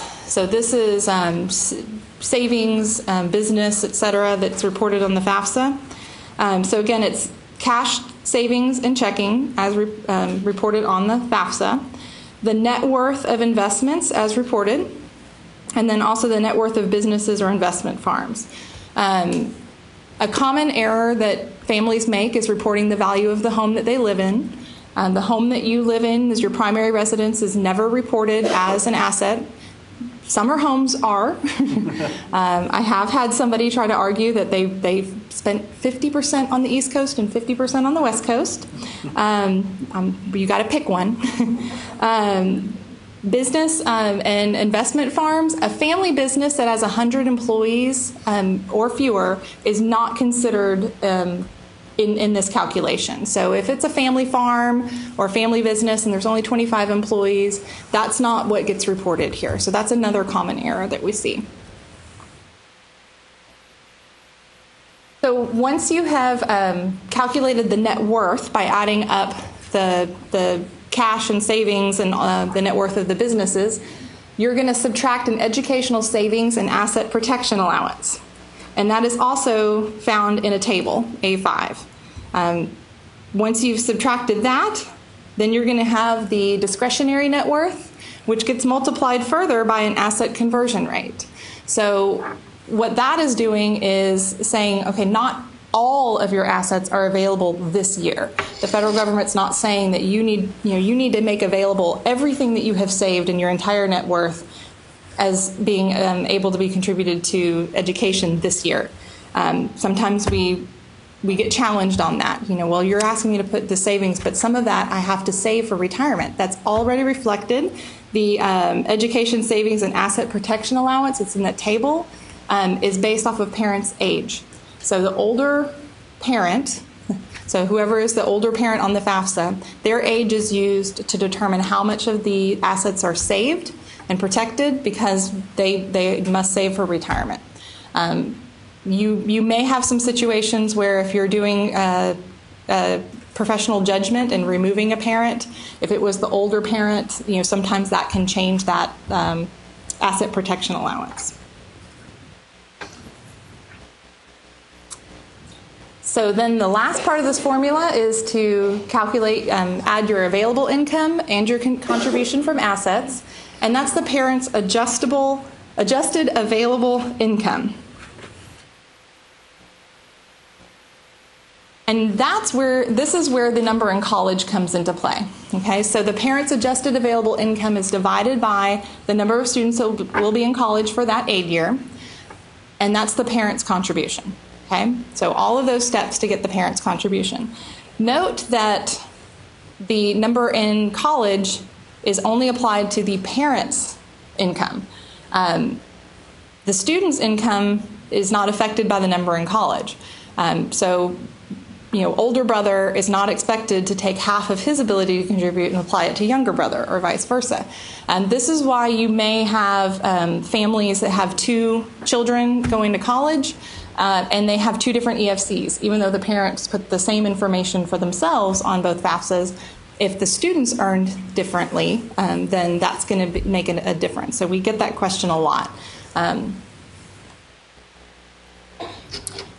On the student side, it's basically the same formula, students' income minus students' allowances, and then add the student's contribution from assets. You will note that the contribution from asset rate for students, it's 20% versus 12%, so the contribution on the student side is a little bit higher. Also, the income protection allowance, whereas on the parent side, it's uses the table. And it can vary depending on the household size and their income. The income protection allowance for the student is fixed at $6,260, no matter what. It's the same for all students. So what does that mean? That means if a student is earning $6,260 or less, then all of their income is protected from the FAFSA. So there should be a 0 contribution from students' income. Now, they could still have a contribution from assets, but if they're earning over that, then anything over that does get factored into the calculation.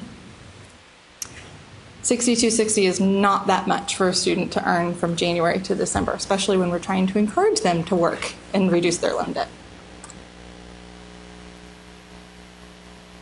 Okay, so then we're going to add the parent's contribution from income and assets to the student's contribution from income and assets, and you're going to get the expected family contribution for 9 months. You have further instructions in here on how to prorate for less than or more than 9 months. We're not going to get into that. Just note that if you're awarding for fewer than 9 months, you need to use the appropriate expected family contribution, same as if you're awarding for more. Now we're going to move into the simplified needs test. The simplified needs test was developed so that families who had certain indicators of clearly having a lower income, they were not asked questions that they were likely to not have answers to, namely assets. So with the simplified needs test, a family can qualify if any member of the parent's household received benefits from means-tested benefits, and these years are not correct. It should be 2013, 2014, if we're talking about the 15-16 year, which I think we're all ready to move on from 14-15, right? Are we ready for 15-16? So if they have a means-tested benefit, or if the family is eligible, the parents are eligible to file a 1040A or EZ, or we're not required to file at all. So if they were eligible to file 1040A or EZ, whether they did or did not does not make a difference, or they received a means-tested benefit, or it's not on this slide, they were a dislocated worker, and their adjusted gross income is less than $50,000, and it is less than, so it's $49,999 or less, then they qualify for simplified needs test. If they're doing FAFSA on the web, this means that they don't ever see the asset questions. So something that you may notice in verification, if you determine that they actually were not eligible to file a 1040A or EZ, but they thought they were, when you update that answer, you're now going to be required to have asset information, or the FAFSA will reject. You're not going to get a valid EFC.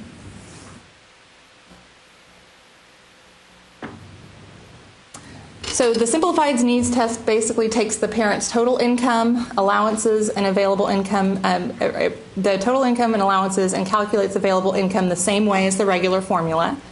And then the parent's adjusted available income is calculated using a table, and it divides the contribution by the number in college. So very similar to the regular formula. That's not different, except that there's no assets included.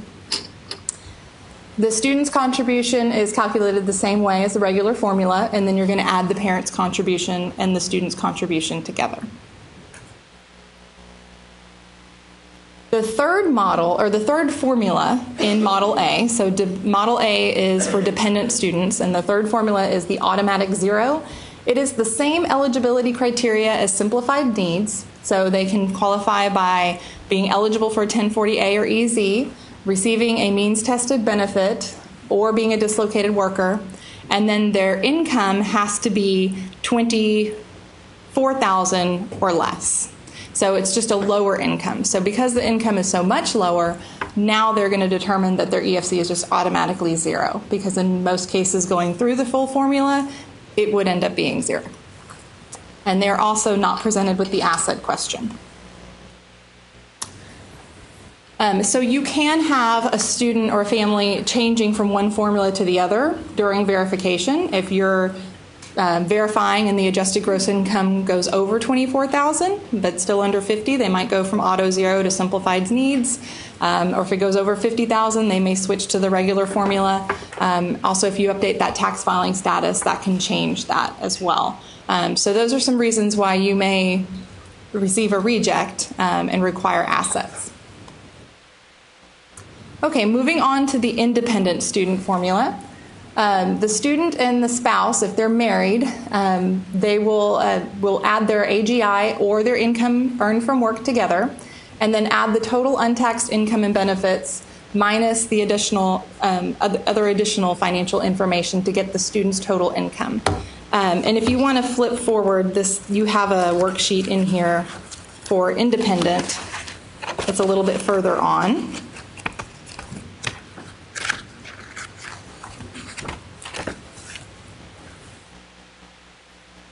And it's note that the total income can be negative in this calculation in all of the formulas. Then you're going to subtract the allowances against income. And again, these are the income tax, U.S. income tax paid is reported on the FAFSA, but state Social Security income protection allowance is all calculated through a table. And I promised a little more information on the income protection allowance. That's what this slide breaks down for you.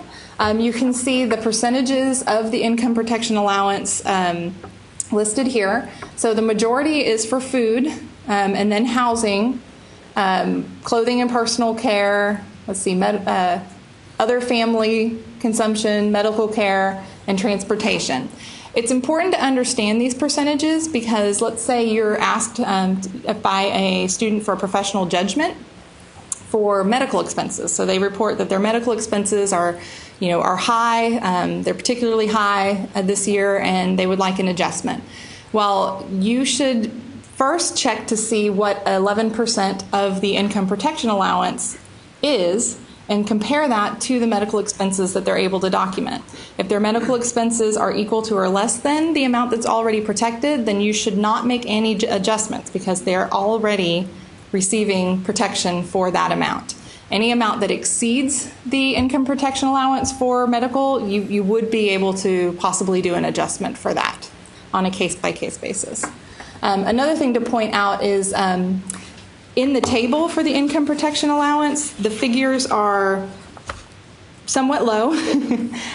So for an independent student, the income protection allowance for a family of 4 with one person in college is $37,890, and 22% of that divided by 12 months is not that much for rent, etc. So keep in mind that the federal government does assume a very low cost of living.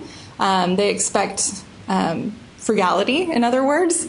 And I think, as we know, that can sometimes be a problem in today's society. So explaining that formula to your students and what is expected in that expected family contribution can sometimes be a challenge.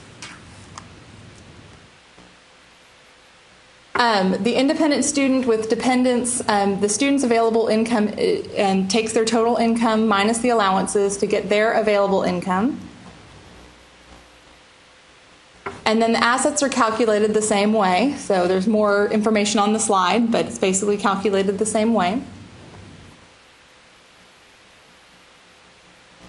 You will subtract the asset protection allowance again from a table for the independent formula to get the discretionary net worth, and then you're going to multiply that by a 7% asset conversion rate. So the asset conversion rate is a little bit different for the independent student with spouse as opposed to the dependent student's asset conversion rate. It's lower than the parents, but it is and also lower than the dependent students. So they're getting even more protected.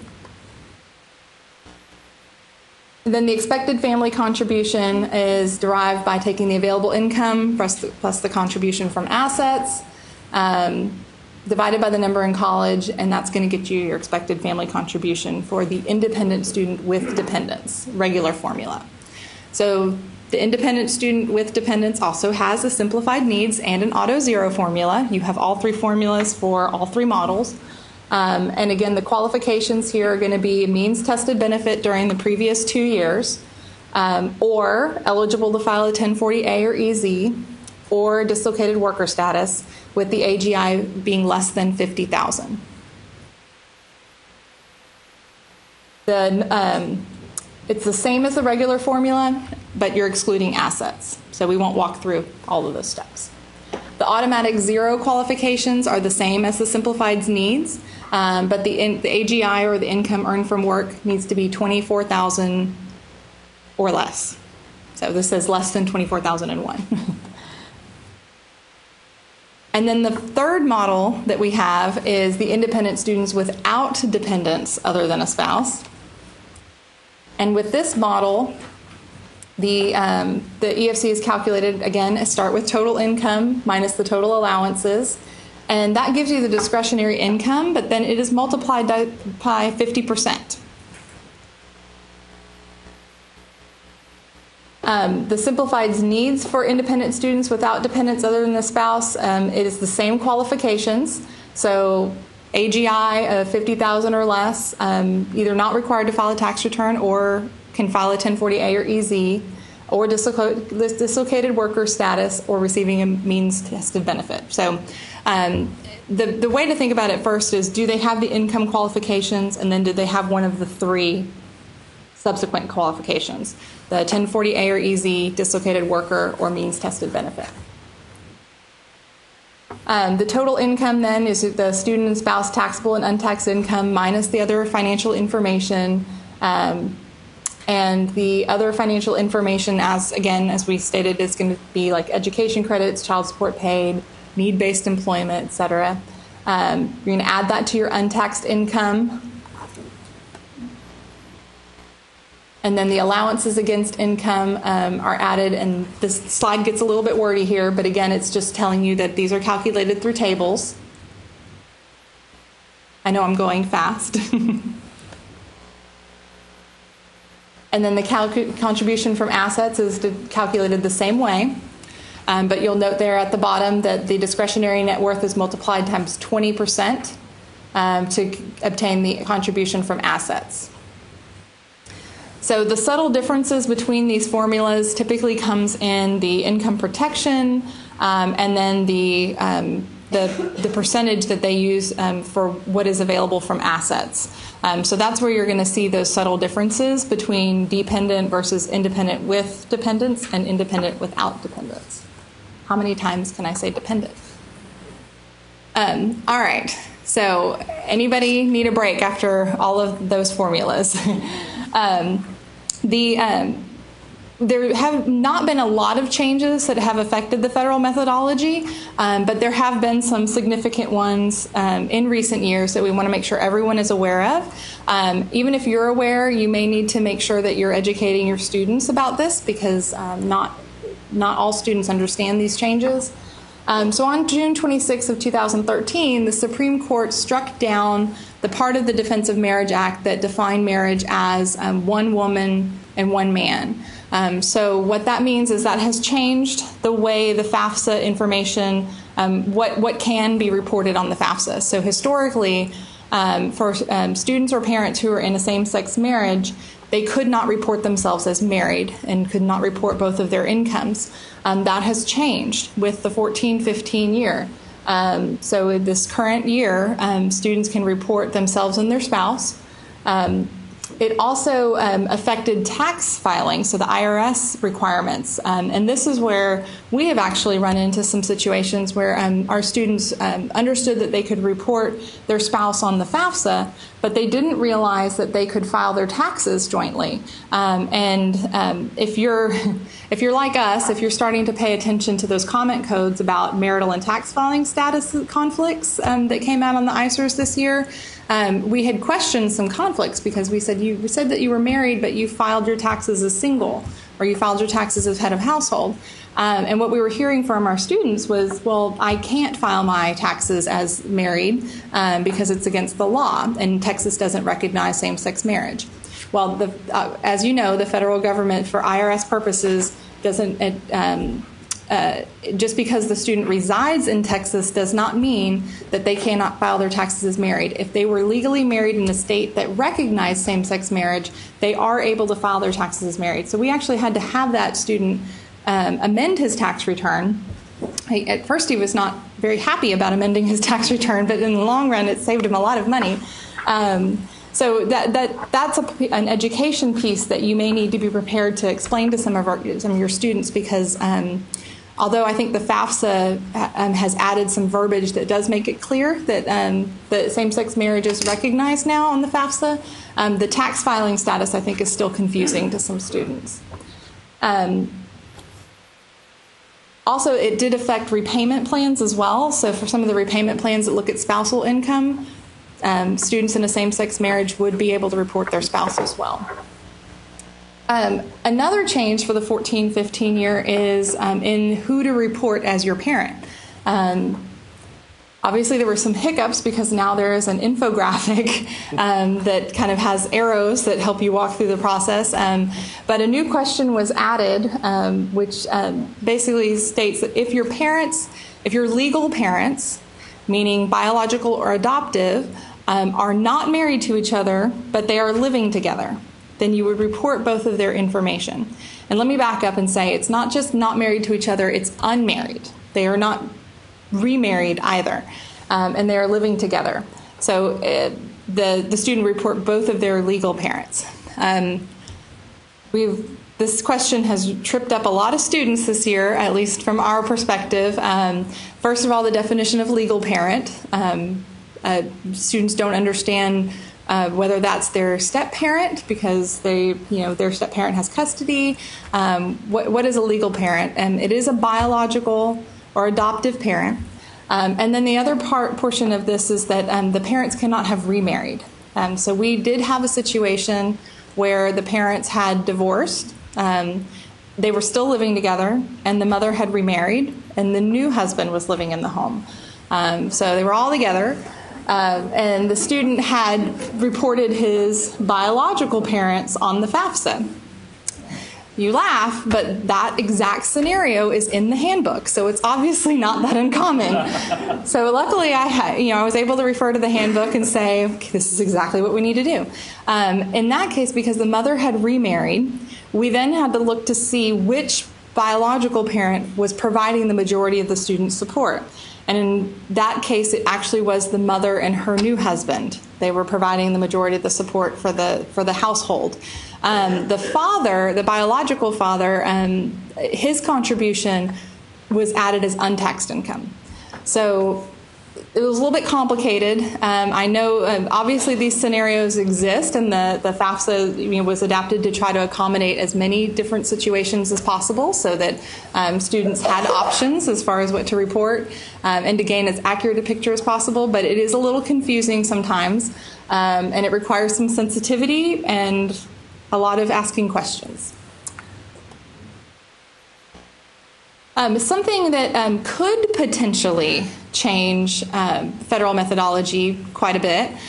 Currently, as you know, the FAFSA asked for prior year tax data. So for the 15-16 year, we are asking students to report their 2014 tax information. This can sometimes present a challenge because W-2s don't have to be issued until the end of January. Taxes are not even due until the middle of April, but we are trying to get financial aid awards out earlier than that if possible, because most of the state has to accept admission by May 1, at least for Texas A&M we do. So that means it's a very short turnaround. Students are kind of at a loss. They're not sure what to expect, trying to make their decisions. And if there's any changes, it leaves us very little time to do professional judgments and get accurate financial aid packages out. So there is currently a proposal. This has actually been proposed many times in the past, but it's got some legs this time, to go to a prior year system. So that would mean that for 15-16, we'd be looking at 2013 tax data. The benefit of that is that those tax returns should be done. Even the extension filing deadlines have passed. So that would be great. We could have started processing as soon as we started admitting students. So in our case, back in September or October. Get that information out to students as early as possible and help them make those decisions as early as possible. A drawback to that, a lot can change in 2 years. We already see enough professional judgments for changes from the prior year tax data. So it could possibly increase professional judgments. So there's never a perfect scenario, but this is something that is being looked at very closely and would potentially impact federal methodology. But there's nothing has formally been passed. Okay, so I've gone on and on about the formulas. I know it was a very high-level overview. I do encourage you to go back and do a hand calculation. You have some case studies in your packets. You have all the data that you need to do. These worksheets are awesome. You plug the numbers in. You have all of your tables there. You'll never have to do it again. We're never going to go back to that, knock wood. But it helps you have those aha moments like, oh, look at how that number got cut in half just because of that. It can really help solidify your knowledge. We have to explain to parents and students all the time what need-based means. What do you mean need-based? I need this money. I don't have money. I need it. Explaining the federal methodology and how the EFC is calculated, if you just throw out, well, it's cost of attendance minus EFC, that's not going to work. What is the cost of attendance? What is the EFC? So, we are professional explainers. Understanding these formulas can really help mitigate some of that stress that our families feel. Also, I didn't touch on institutional methodology, but institutional methodology is a way of calculating eligibility for institutional funds. Most state funds use federal methodology, but there are some institutions. Let me see show of hands. Does anybody in here use institutional methodology that you're aware of? It's a completely separate EFC calculation. Nope, good. That's why I didn't cover it. But explaining the differences between those two if you are a school that uses institutional methodology. And then understanding the theory behind what we do. We are financial aid professionals, and to be a true professional, you need to not be able to explain the what and the how, but the why. Where did this come from? You have a lot of information in this packet about the history of the federal methodology, all of the various legislative changes that went into place before how it was passed as we know it in the Higher Education Act. So you can kind of see everything that's been tried because understanding where we've come from sometimes helps direct where we go. Obviously, it comes into play when you're counseling parents and students. If you've got a parent or student sitting in front of you talking about this major change in their financial situation, it's important that you understand whether that's going to make a difference to their EFC. Obviously, if they have a 0 EFC, it's not going to make a difference.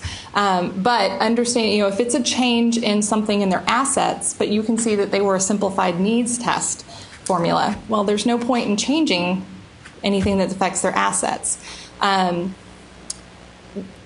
Also understand, well, it does say, keep in mind that I have a computer. Well, yes, we have a computer. It will do the calculation for us, but understanding how to do it yourself will sometimes help you not second guess that computer or know when that computer is not working correctly.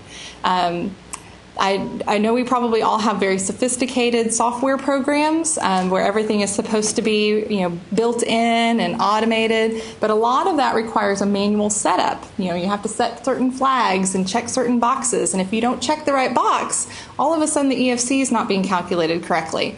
So it's important that you be able to recognize what it should or should not do so that you can quality check your systems. How many times have we heard, well, that EFC isn't accurate. I've got 2 kids going to college. Well, yes, and the formula accounts for that. Well, I lost my job. Okay, you're quick sometimes to draw and say, well, we can do a professional judgment for that. But how is that going to impact it? How much of that, how much of the parent's contribution is actually going into the expected family contribution? I have actually seen EFCs where all of it came from the student's contribution, a dependent student. The parent's contribution was not a factor because they were already earning a low income with a high number in college or high number in the household. And so that, I could tell that parent, the student, I know your parent situation has changed. However, if your situation hasn't changed, this isn't going to change your expected family contribution. What if I get married? We've had a student who didn't like her EFC, informed us that she had a very good friend who would marry her, and they did get married. She came back a couple days later with a court document saying that they got married. What she didn't account for was that her spouse's income, although it was comparable to her parents' income, it was less than her parents' income, was calculated a higher percentage. So now all of a sudden her EFC actually went up. So whoops. So maybe counseling that student ahead of time, saying, well, I mean, how much would your best friend be making, would have kind of avoided that situation. Do you want me to sell my house? What do I have to do? You're counting everything against me. No, we're not counting the value of your home. That's not going to change your expected family contribution. And then obviously, I got this last year or, the previous year. Why didn't I get it this year? Being able to explain, just saying your EFC went up means nothing to a student. Telling them specifically why their EFC went up does change that. So, you can say, well, I know your parents' income hasn't changed, but they're receiving an untaxed benefit, an untaxed income this year. It looks like that they didn't receive the previous year. So being able to explain those things can really help help with the process. And then it just is reassuring to know that we're competent. You know this stuff. So when they ask you why, you have an answer. You don't have to go, I don't know, that's just what the computer said. Obviously, understanding when professional judgment can be used, what changes would have an impact. Understanding dependency status, this goes back to the student who thought getting married was going to solve all of her problems. Well, all of a sudden it put her in a different formula, and that wasn't the case. And then it'll just increase your confidence. I can tell you that early on when I was answering phones, getting asked by a parent, where did you come up with this number? It's ridiculous. And I didn't have an answer. I was like, I don't know. I said, that's what the computer says. Understanding the formula helped me to say, I realize that very often it is not an accurate depiction of how much you can contribute. So I always say, this is a benchmark. This is a sliding scale. It's more of a, we have to assign something to determine where people fall in the eligibility scheme. So we're not expecting you to write a check for this dollar amount, but I can tell you exactly how we got this, what makes an EFC higher versus lower, and help them understand and wrap their head around it as well. These are a couple of resources that I would highly encourage you to take a look at. All of the 15, 16 versions of these have recently come out, and they're also on the IFAP website. If you're not familiar with information for financial aid professionals, for that website, you should be. Everything is there. And the handbook obviously is great for troubleshooting, like how to fill out the FAFSA or what should I do in verification with this scenario. But the EFC formula guide has everything that you have in this packet, so these worksheets. So if you need more of these, they're in there. And it also goes through the formulas for you. The ICER guide walks you through all of the information that's reported on the ICER. And then obviously the FAFSA, the PDF version of the FAFSA is like my best friend. So many times I have answered my questions just by reading the instructions. So go figure. So I would encourage you to take a look at these, bookmark them, refer to them. This is where all of the answers are. Okay, any questions? The only thing standing between you and lunch. All right, so I think we are ending pretty close to time, so we're going to go ahead and move into lunch, and our broadcast will go on break. And then once lunch is over, we'll resume at 12:30. All right, thank you.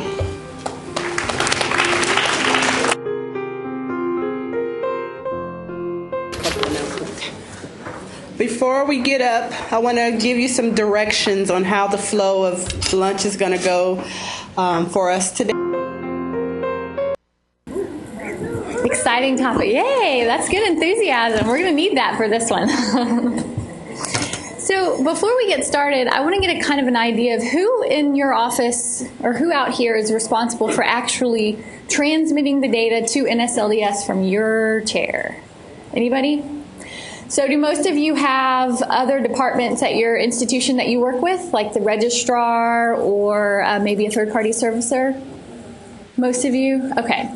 So what I'm hoping that you can get from this presentation is an idea of a conversation that you can begin to have with your registrar, or to check with your registrar or whoever you're working with at your institution to make sure that you're in compliance with all these reporting requirements. So this will kind of take you through the data points that are required and some deadlines, and we'll kind of touch on all those things. I know at our institution we have a cross-functional meeting and we work with the registrar to get this information reported, so we like to have everything just ready and bulleted out so that when we meet with them we can tell them exactly what we need, and it's clear for everybody. All right. So there are two different types of reporting that we're going to discuss today. The first one that we'll talk about is enrollment reporting, and then the second that we'll talk about is the gainful employment reporting. And so the gainful employment reporting will just pertain to a certain group of students, whereas the enrollment reporting will be for everyone. So we're going to talk about why you're reporting, the reporting deadlines, who is being reported, what is being reported, and then we'll touch briefly on ways that you can submit this information, and then we'll go over some examples. So institutions are required to report both enrollment data and gainful employment data to NSLDS, and there are different requirements for each of these different types of data.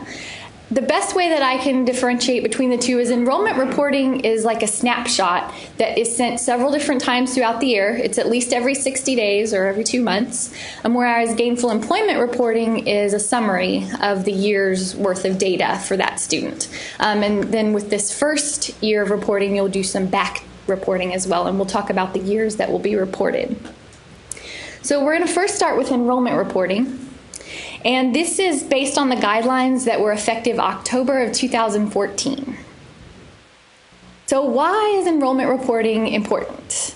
One of the main reasons that this is important and how it affects students is it supports the 150% subsidized loan limit rules. So the information that you report on these enrollment rosters is going to help NSLDS determine how much eligibility the student has left for subsidized loan, or whether or not they're losing their subsidy. So it's very important that that information is accurate because we want our students to be well served.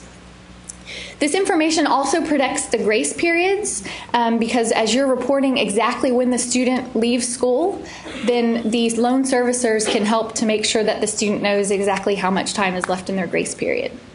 And then as students transfer between institutions, the timely receipt of the in-school deferment from the new institution allows the NSLES to report that the student is still in school so that their loans can continue to be deferred, so that they don't randomly go into their grace period and then have to go into repayment if that information is never updated. It also allows servicers to, got ahead of us. It also allows servicers to properly assist students throughout the life cycle of the loan. And it prevents technical default. So again, that would be when those transfer students move between schools, and if you do not report as the new school that the student's enrolled, then they could potentially go into default if their loan goes into repayment and they aren't paying attention to mail, or they think, oh, well, I'm enrolled, I shouldn't have to repay my loan. So this is just our way of doing our due diligence to help make sure that our students have the accurate information. And then another reason that the department has briefly touched on is that they're going to have a future focus on students that are receiving Title IV aid and how successful are they. And they haven't really explained exactly what they're going to be looking at or how this is going to be factored, but it kind of reminds me of the college rating systems that they're talking about, and I'm wondering if maybe this is going to be one of those things that they look at to determine the success rate of students and how financial aid helps them. So more to come on that, but that's just something to think about.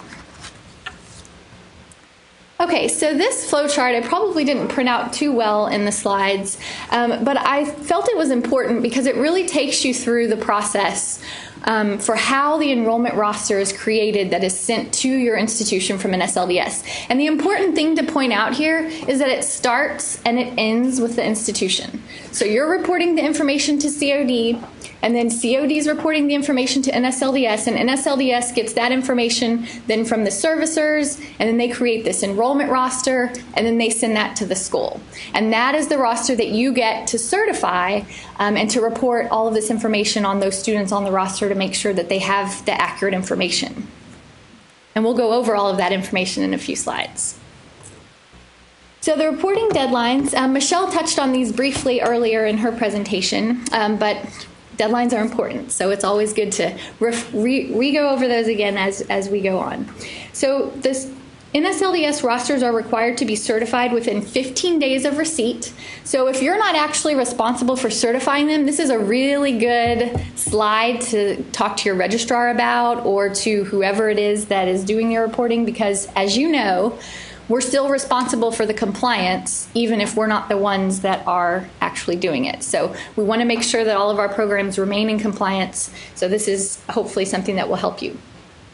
So you must respond to those within 15 days, and then you have to correct any errors that occur within 10 days. Now you'll get an error file.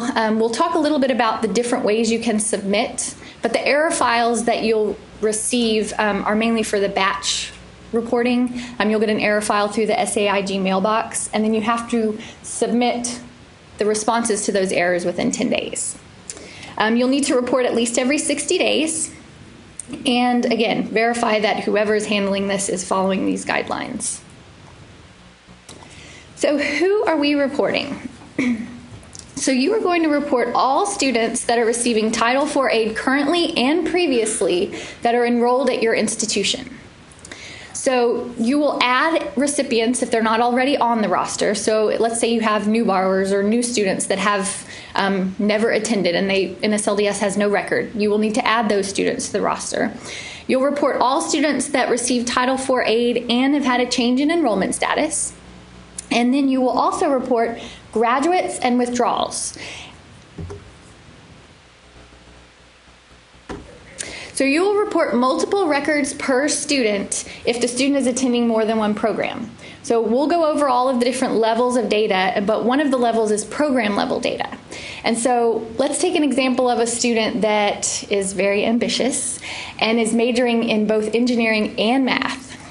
So with that student, you would actually have a program level record for math and a program level for engineering. So you'll have to report 2 programs, one for each program. If the student is at 2 locations of the same OPE ID number, and then we're going to touch on what if they're not, but if they are at the same location with the same, or 2 different locations with the same OPE ID number, and the student is they're enrolled, but they're not actually attending both, so they're not sitting in a seat at both locations, you are only to report the location where they are actually physically attending. So conversely, if a student is attending 2 different locations that have different OPE ID numbers, then you will need to select the primary location and report that location with all of the hours. Now the reason for this is that the hours that you report are the hours that NSLDS uses to determine the deferment status of the student's loan. So if the student is enrolled in 6 hours at one location and 6 hours at another, we want to combine that, or if they're not enrolled at least half time, let's take it down to 3 hours at one location and 1 hour at another. We want to make sure that you're reporting all of it under one location so that NSLDS has the total amount of hours that they're enrolled in, so that they have accurate deferment status.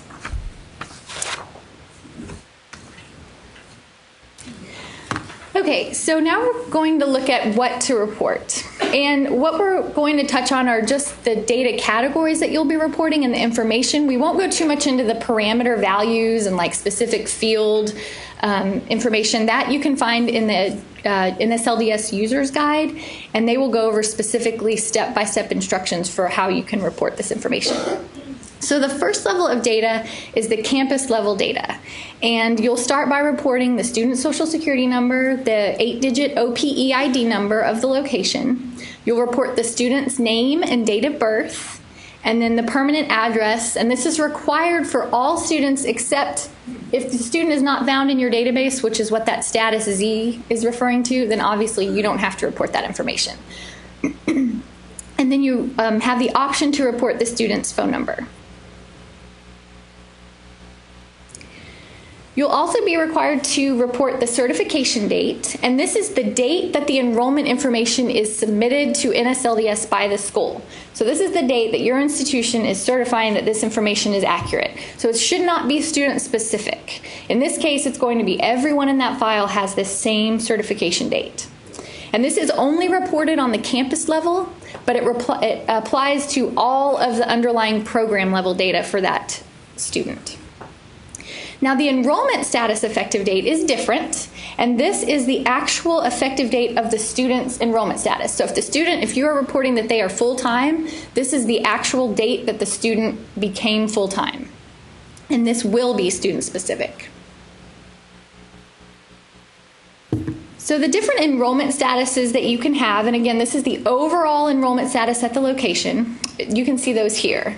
So you can kind of look through all of those. And again, I just want to stress it's the overall enrollment status. So if we go back to our really ambitious student that is enrolled in math and engineering, let's say that he's taking 6 hours in math under the math curriculum and 6 hours under the engineering curriculum.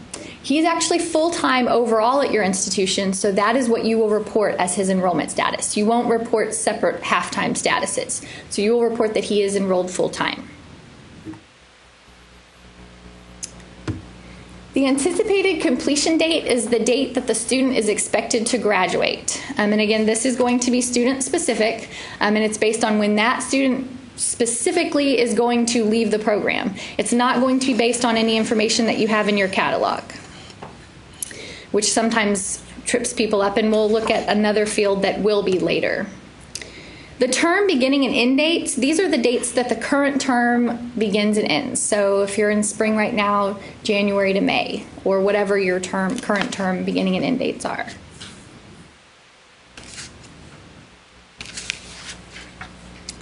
So the Move to OPEID number is a field that is only used if you are moving a student from one location to another. So with this field, you can move all of the information from one student, just move it to a new location. So that helps you, again, to maintain accurate data without having to go back and re-enter anything into NSLDS.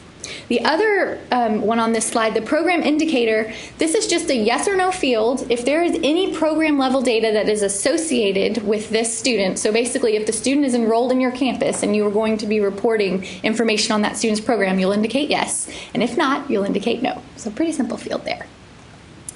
So the program level data. So we'll start with the zip code, and this is reported for each program separately. So again, if we go back to our student that's in math and engineering, you'll have one program level data that has the math zip code and then one that has the engineering zip code. And the SIP year is 2010, so you will use the SIP codes. That is the last time that the National Center for Education Statistics updated the SIP codes, so you'll make sure that you're using the ones from 2010. Don't go back to any further years. And then you'll report the program credential level for each program. So if they're both bachelor's degrees, you'll report 03, and so on. So the published program length, this is what I was referring to earlier. This is the length of the program as it appears in your catalog. So this should not vary by student. So if it is considered a 4-year bachelor's degree, you'll report 4 years. If it's considered a 2-year degree, you'll report 2 years. And then you'll report the length measurement. And you can see that there. It's in years, months, or weeks.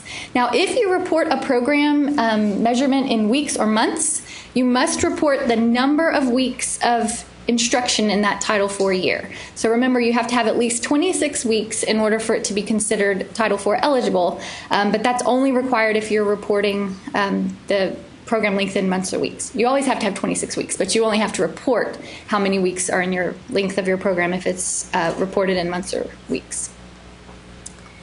So the program begin date is the date that the student began attending the program. And so this is not going to change if the student withdraws and then re-enrolls, because the student still began the program on, let's say that a student began on September 1st and then they withdrew on February 1st. They still began the program on September 1st. If they re-enroll on March 1st, they still began the program on September 1st, so it won't change. The program enrollment status, this is going to match the campus level enrollment status for all programs. except if the student is graduating or withdrawing. So if we go back to our engineering and math student that's enrolled in 6 hours in each degree, you will report full-time under engineering and full-time under math because we want the total enrollment, and that's going to match the campus level enrollment. And then the program enrollment effective date will be the effective date that that status took place. So the special program indicators, one of the things that these indicators will help NSLDS determine, again, you can see some of the things here that affect 150%. So you want to make sure that if any of these special programs, like the non-credentialed teacher certification program or the bachelor's degree completion program, you just want to make sure that if any of these indicators apply, that you mark those. If they don't, then you can indicate that it's not applicable, but you must include that if needed. Now, on to how to report. So there's 2 basic ways you can report.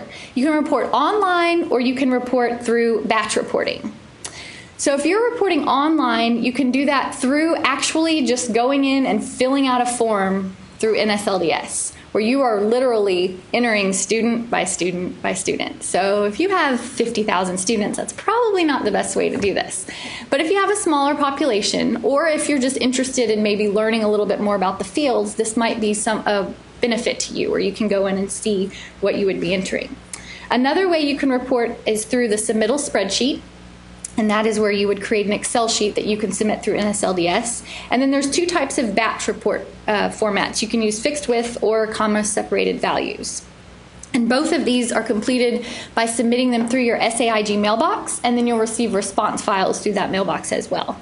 Now, the NSLDS user guide will walk you through step by step how to complete both of these different reporting methods. I didn't include that information here because I experienced that most of you have other departments that are doing this, but you can notify them that they can get this information from the user guide.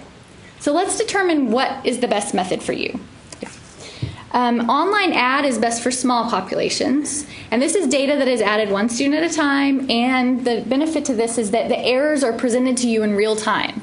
So remember, we talked about at the beginning there was that error file that you had 10 days to respond to.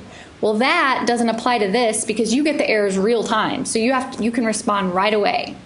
You won't have a file of errors, you'll get them right away.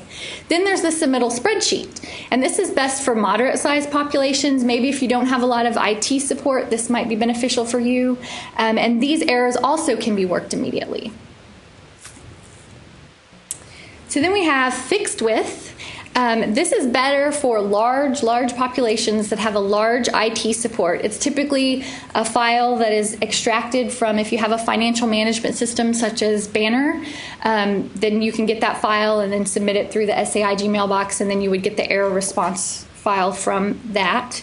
And then if you have maybe a limited IT support but still a big population, that's where the comma separated values file would be a benefit to you. Also, that file is submitted through the SAIG mailbox. All right, so let's look at some examples. So Terry's certificate. She is enrolled in a certificate program in cosmetology operations at Small Town Beauty School.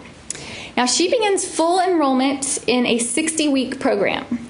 So let's take a look at what some of her enrollment information would be that we would report. So let's look at campus level data first. So you can see the OPEID number, that's the same that is reported for her Small Town Beauty School location. The certification date is July 8th, 2014. So this is the date that the school is certifying that this information is correct. So maybe it's the date they're submitting the information to NSLDS. Then you can see that her enrollment status is full-time with an effective date of July 1st, 2014. So on July 1st, 2014, she was full-time. That is the date that that status took effect. Her expected completion date is August 31st, 2015, and we have indicated, yes, she's enrolled, and we are going to provide program data for her. So on the program level data, you can see again, we indicate the OPEID, and then we indicate the zip code, which is specific to her cosmetology operations program. We indicate the credential level of 1, and then we indicate her published program length. Now, here's one example of how you are to enter information. There is an implied decimal between the third and fourth digit, so that's actually 60. So 060.000. And the published program length measurement is weeks, so she has a 60-week program. The number of weeks in her Title IV academic year are 26. The program begin date, she began the program on July 1st, 2014, and there is no special program indicator attached to this program. You can see that the enrollment status of full-time matches to the campus enrollment status, which remember, they're supposed to match, and then the enrollment effective date is July 1st, 2014. So let's see what happens when Terry changes something. So she graduates. Yay, Terry! Good job. So we're going to continue to report her campus level data, her OPE ID number. Her certification date is now September, so we're doing our 2-month later reporting. So September 5th, 2015. She's now graduated, so her status is G, and her enrollment status date is August 31st, 2015. So she met her anticipated grad completion date. How often does that happen? So good job, Terry. All right, and so you can also see that her anticipated completion date is also listed again, and then the program indicator, yes, we are going to report program level data associated with this record.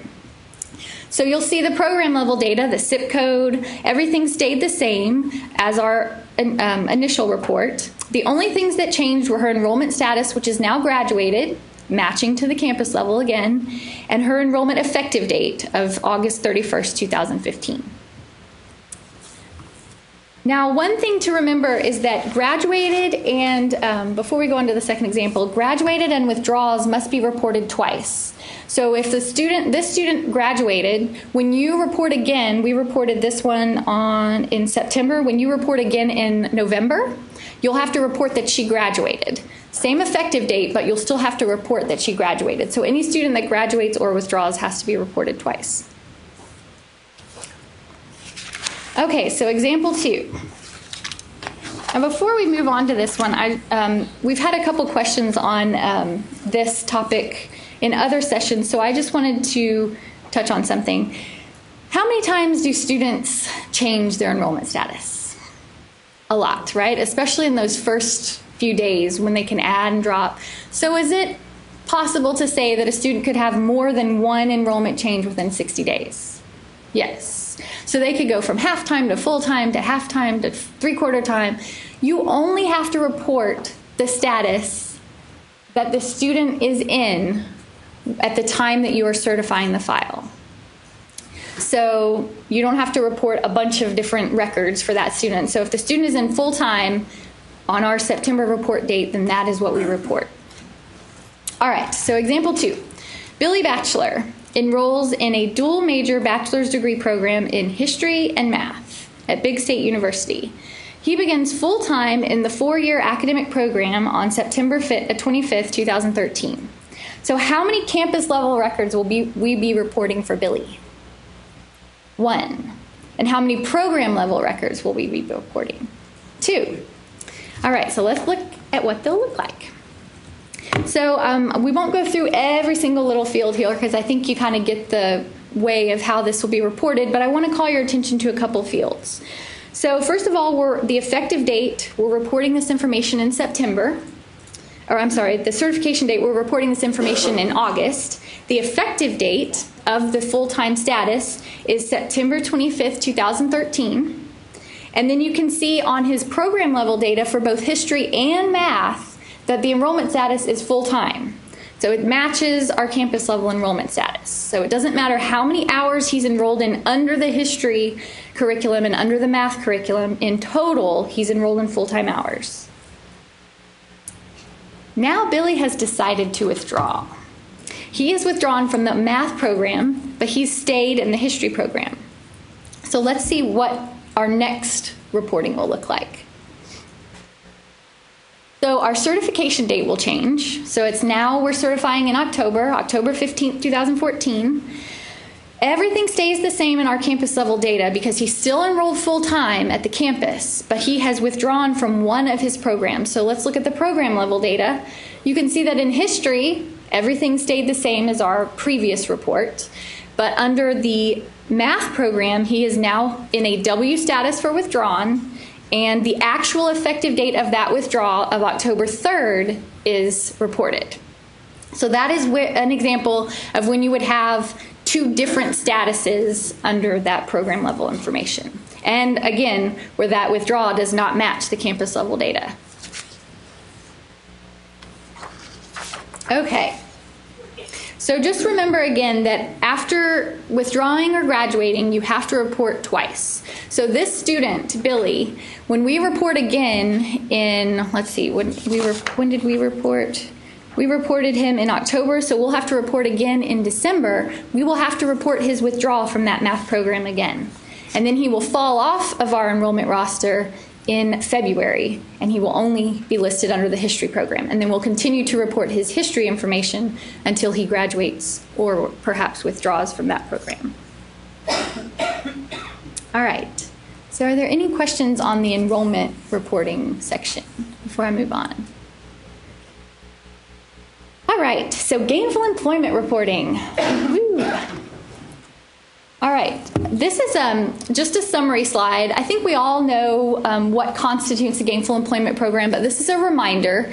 Some examples of gainful employment programs would be certificate programs or non-degree programs at public and private, not-for-profit institutions. And any program at a proprietary or for-profit school would be considered gainful employment. So those gainful employment programs are the programs that are under these regulations. So why should we report this information? So this information that we are reporting is used to calculate a series of metrics. And some of those metrics are those debt to earning ratios that Michelle talked about in the earlier presentation. And remember, you want to stay in the green, in the good zone. You don't want to go into any of the other zones. So this is information that is very important for making sure that those gainful employment programs remain Title IV eligible. All right, so some deadlines. And Michelle listed some of these in her earlier presentation, but again, this is just a reminder. So July 31st, 2015, you are going to report award years 0809 through 2013-2014 for all of your gainful employment programs. Now, if the program has a medical or dental residency, you'll go back one more year to account for that residency, so you'll go back to 0708 for those programs. And then October 1st of 2015 is when you will report this information for the current 14-15 year.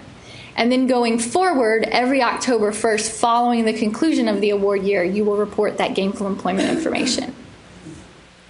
Now, these files on these dates must be submitted and free from errors. So that means it's probably a good idea to start early submitting the information, so if there are any errors, you can correct them and they'll be error-free on these dates. I mean, just to repeat a deadline or some information, on February 11th, there was a notification that went out that the gainful employment functionality is available now in NSLDS. So you can go ahead and start submitting your files, getting them free from error. So that's will hopefully allow you to meet these deadlines. So who will we be reporting? You are only going to submit data on students that were enrolled in a gainful employment program. You'll only submit data on students that are Title IV aid recipients, and you can exclude those that only received Federal Work Study or FSEOG. And you are only submitting data for programs that exist as of July 1st, 2015. So if you have a gainful employment program that existed from 0809 to 1213, you do not have to report that program if it is no longer in existence as of July 1st, 2015. Now, you'll want to make sure that your PPA matches that, but you do not have to report information on that program if it no longer exists. Back in 2011, there was some gainful employment information submitted, and schools will not have access to that information from the Department of Ed. The reasoning behind this is that all of this information, a lot of it is new, and a lot of the parameters for reporting are different, so they wanted to avoid confusion and just start with a clean slate. So you'll report all Title IV students enrolled in a gainful employment program, and if a student is enrolled in more than one gainful employment program, you'll need to report those separately. So if you have a student that's enrolled in a Homeland Security certificate and an International Affairs certificate, you will have 2 different records for that student in that year. If a student withdrew and then re-entered the same gainful employment program during the same year, then you'll have to have a second record for that student as well, indicating the withdrawal and the enrolled record. Now, if a student was enrolled in the same gainful employment program for multiple years, you'll have to have a record for each year. So if the student is in a 2-year gainful employment program, you'll have to have a record for each year when you submit this report. So what data will we, sure. If a student's enrolled, if they're a Title IV recipient in 1 year and not the next year, you just report them in the year they are and not the next year. Is that right? I believe so, yes. So you're saying that the student is enrolled, like they're in 0809, they're a Title IV recipient, and then in 0910, they're not a Title IV recipient. Right. Yes, you would report them in 0809 because we're only reporting students that are Title IV recipients. Mm-hmm. Yes. Yes, good question. Okay, so what will we be reporting? The institution data, you'll report the OPE ID number and the institution name, which this is the same as the enrollment reporting. And then the gainful employment program information that you'll report, the program name as it is labeled by your school, so not as is labeled by a zip code, but as it appears in your catalog, the award year, the zip code, the 2010 version again, and then the credential level, the length of the program, and the measurement. These are the same definitions as we use under the enrollment reporting. So you'll report that the same way. And then the medical and dental internship or residency is just a yes/no field. So you'll just need to indicate that. And remember, you'll need to go back to 0708 for those programs. So you'll report the student data, the social security number, the first, middle, and last name, and the date of birth. It's pretty basic student data. You'll report their enrollment status as of the first day of enrollment in the program. Now, these statuses differ from those that we reported under the enrollment reporting because we're going to have other ways that we can report graduates and graduated and withdrawn students. The program attendance begin date should not change over the award year. So this is the date that the student began attendance in the program. However, the program attendance begin date for the award year is going to change each year. So you'll have the date they first began and then the date they began in that year. So those are the differences between those two. And then you'll have the program attendance status during the award year. So if the student graduated, withdrew, or they were enrolled, you'll report one of those. Now for the status date, if the student was enrolled as of the end of the year, you will report June 30th for that student. So that is the only date that should be reported as a status date for an enrolled student. And the reasoning behind that is that's the last date of the Title IV year. If the student graduated or withdrew, then you will report the effective date that specifically corresponds to that when they determine that status. So the financial data for students that you will be reporting is only reported if a student has graduated or withdrawn.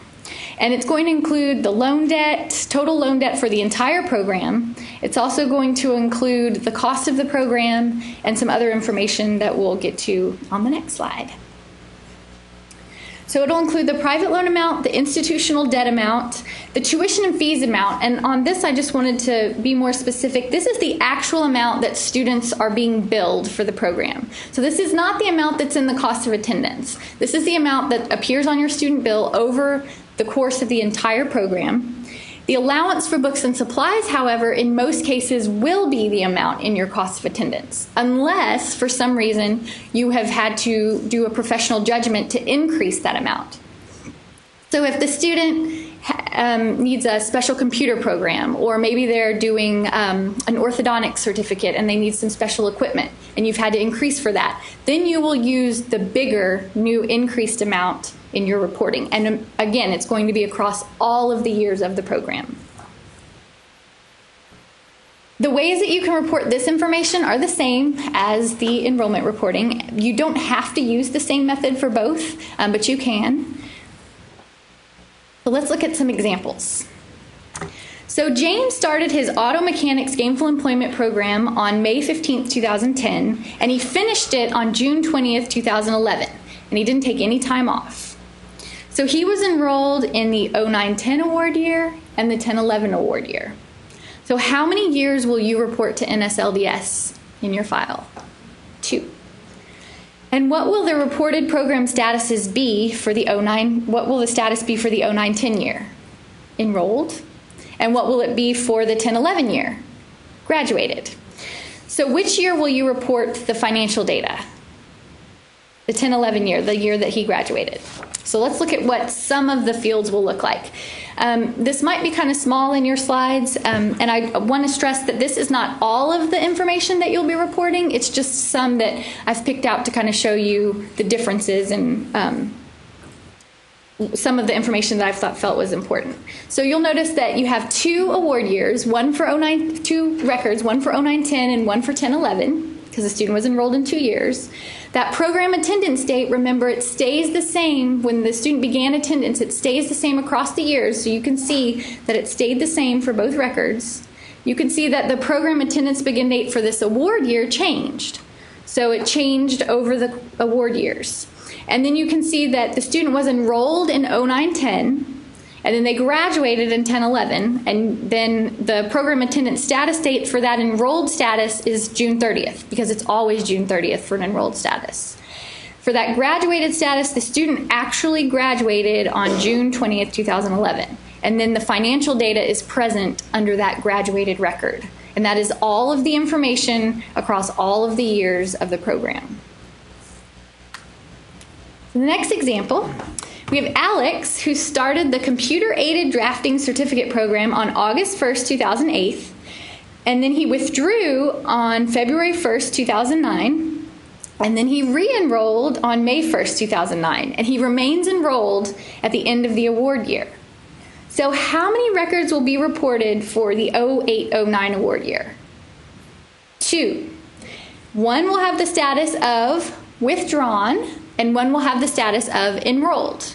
And so let's look at what those would look like. So you can see the 08-09 award year we have 2 records for. The program attendance begin date, again, it stays the same for each record. You can see on the first record where we're reporting the withdrawn status that we have the attendance status date that corresponds to that withdrawn status. And we also reported the financial data. Now, I wanted to stress that even though the student is enrolled at the end of the 08-09 year, we still have to report financial data anytime there was a withdrawn or graduated status reported, even if the student is enrolled at the end of the year. So even if the student eventually comes back, or even if they eventually graduate in another year, you have to report it anytime that W or G is presented. Otherwise, you'll get an error. And then you can see when he did graduate, we reported the actual, or I'm sorry, this student, when he was enrolled for that second status, the enrolled status, we reported that June 30th date, because every student that's enrolled must have that June 30th date if they're enrolled in that year. All right, so the information from for this presentation I got from a lot of the webinars, a lot of the presentations that occurred at the FSA conference, and there are like 5 webinars, and each one of them is about 1.5 hours to 2 hours long. So if you'd like to sit through about 6 hours of webinars, you can reference this information. They're actually really good. They go into more detail. The NSLDS user guide is very helpful. There's a lot of information in there. And so do y'all have any questions on gainful employment reporting? Are the years going to be reported separately? Yes. Right. So if there's a program that the student attended for 2 years, you'll report each year as a record. The same file, or is it all? It's all so for the back reporting, you'll report it all in one file. Oh, really? For the other years, for like this year's, that date is separate. That'll be reported later in October. 6 years that we're going back. Yes, or 7. Yes. Yes, that. Okay. So the 6 years or 7, if they have a medical or dental residency, will be due on July 31st, and the others for 14, 15, and then every year going forward will be due on October 1st, just to reiterate. All right. Well, we will take about a 10-minute break, and then we will come back for another session.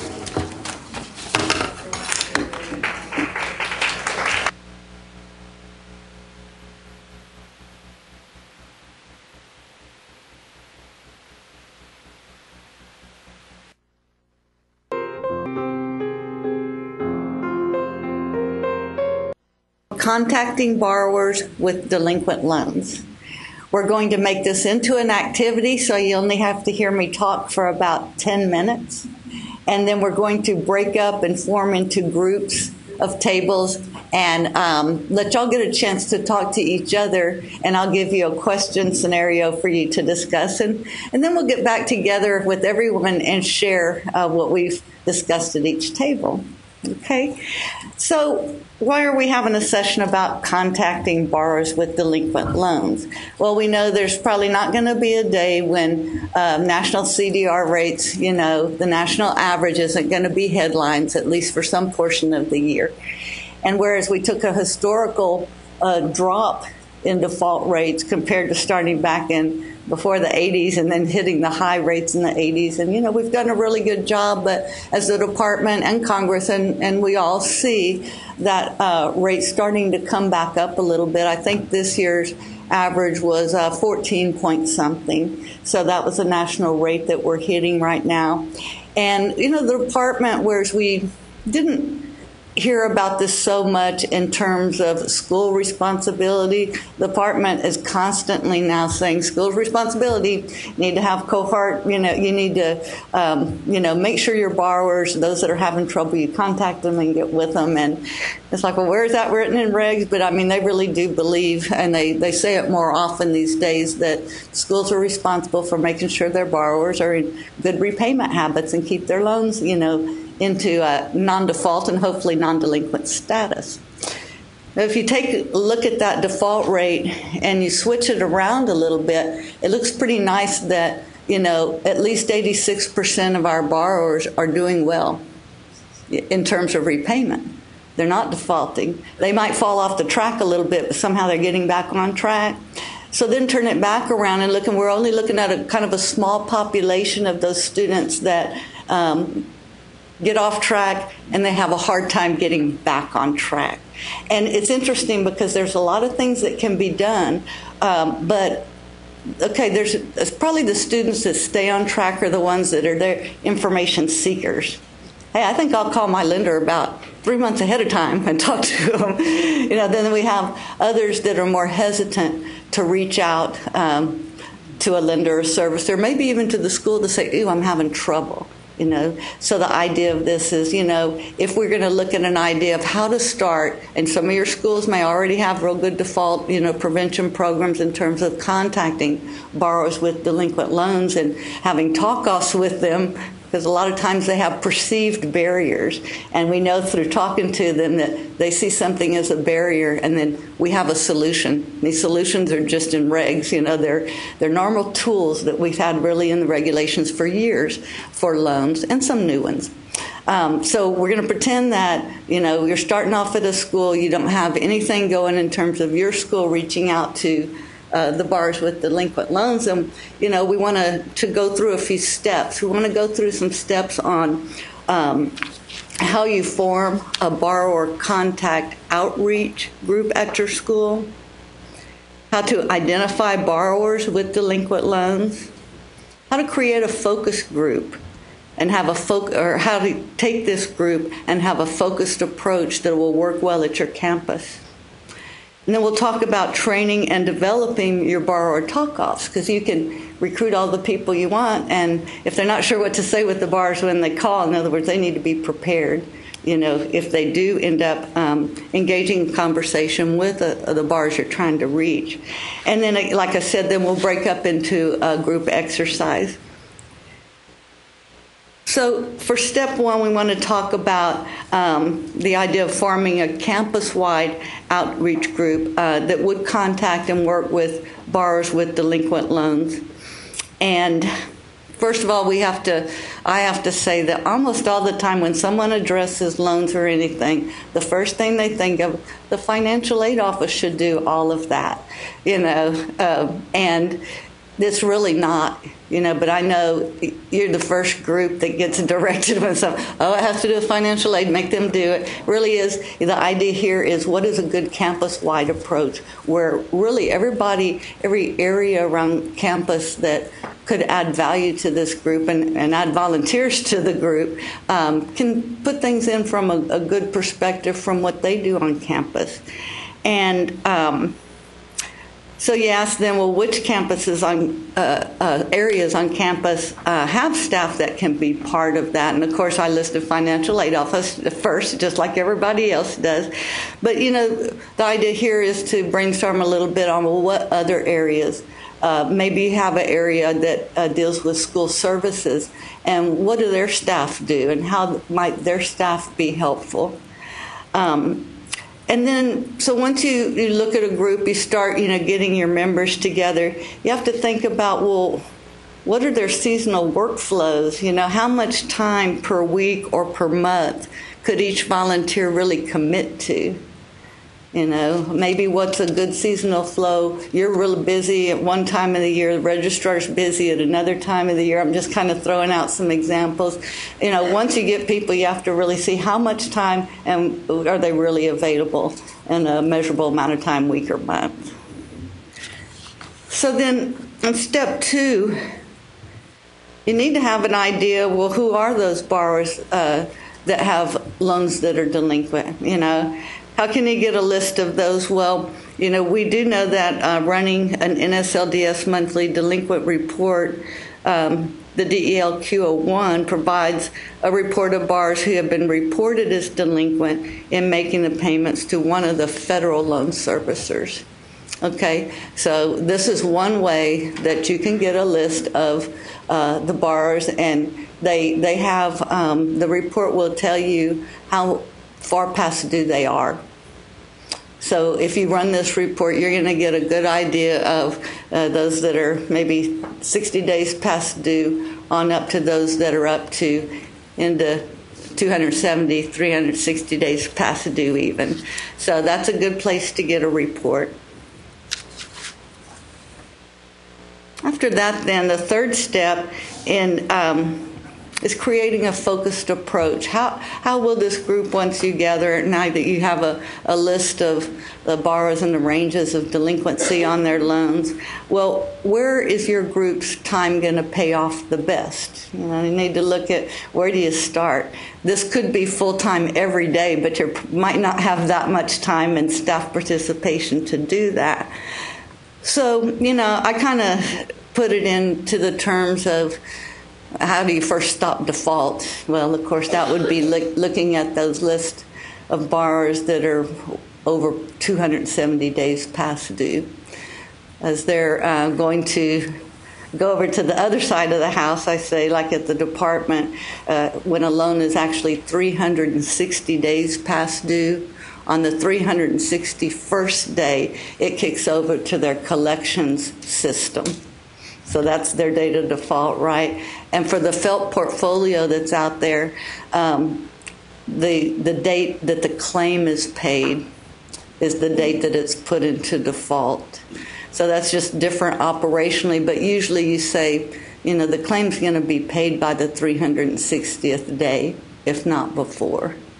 And we all know that, wait a minute, I thought a loan went default at day 270.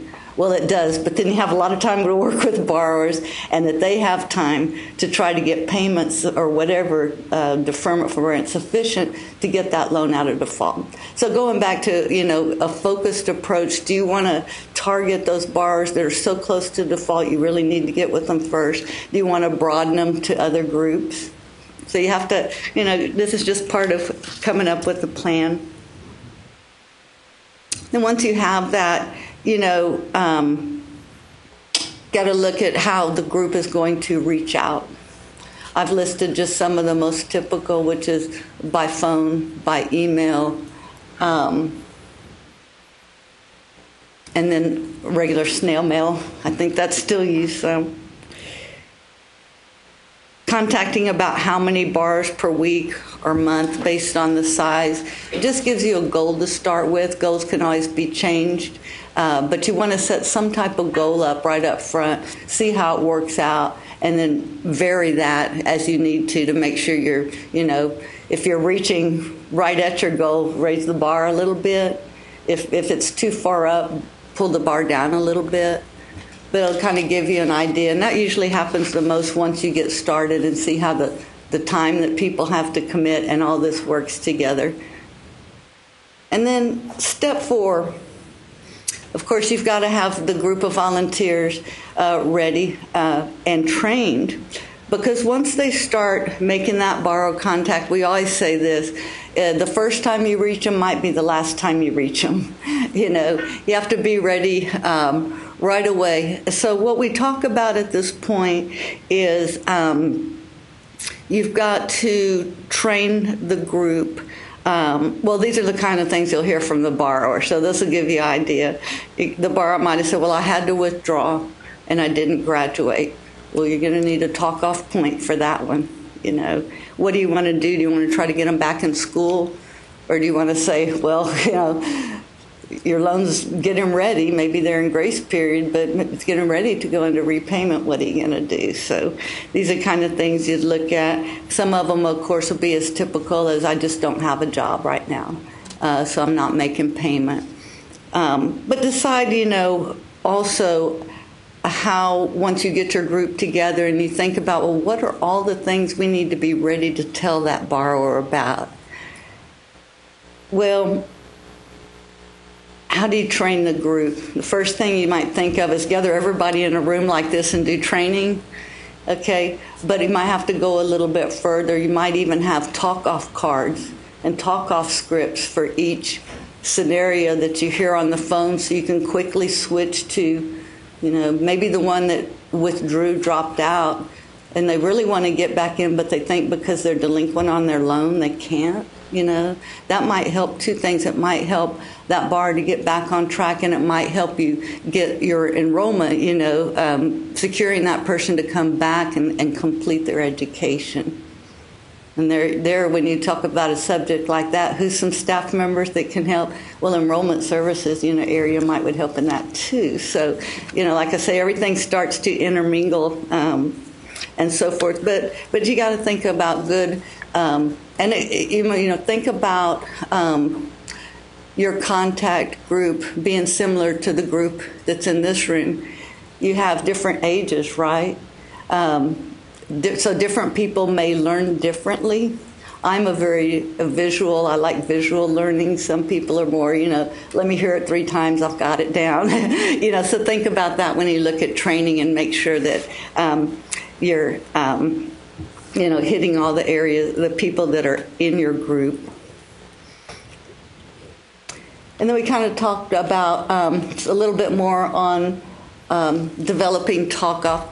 And when we talk about talk-offs, you know, the first thing that I talked about was getting ready for what you're going to hear and how you're going to respond.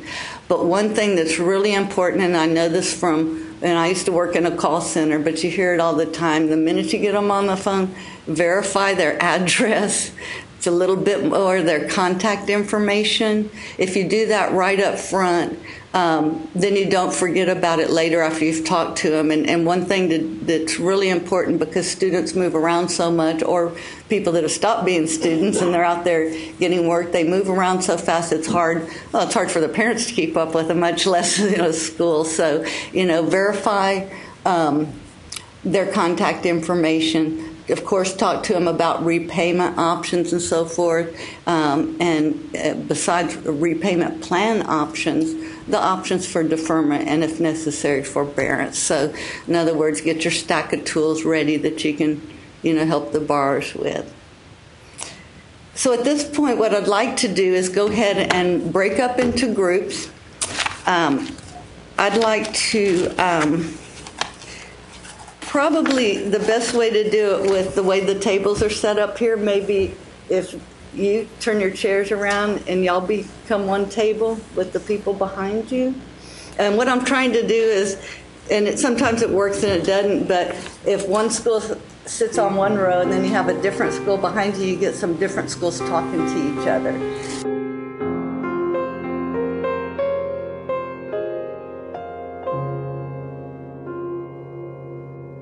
Or have a few things in mind.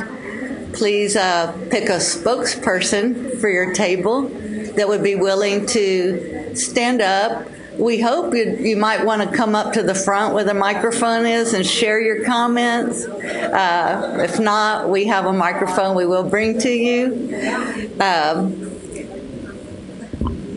So the way we're going to do it is, I know that I passed out several exercises, and let's just start in the order that I gave a little spiel with earlier. So can I see a raise of hands of a table that had a question about step 1? This table and that table? Okay. Will the spokesperson please state what the activity, what the step is, and what your question was, and provide us with your feedback?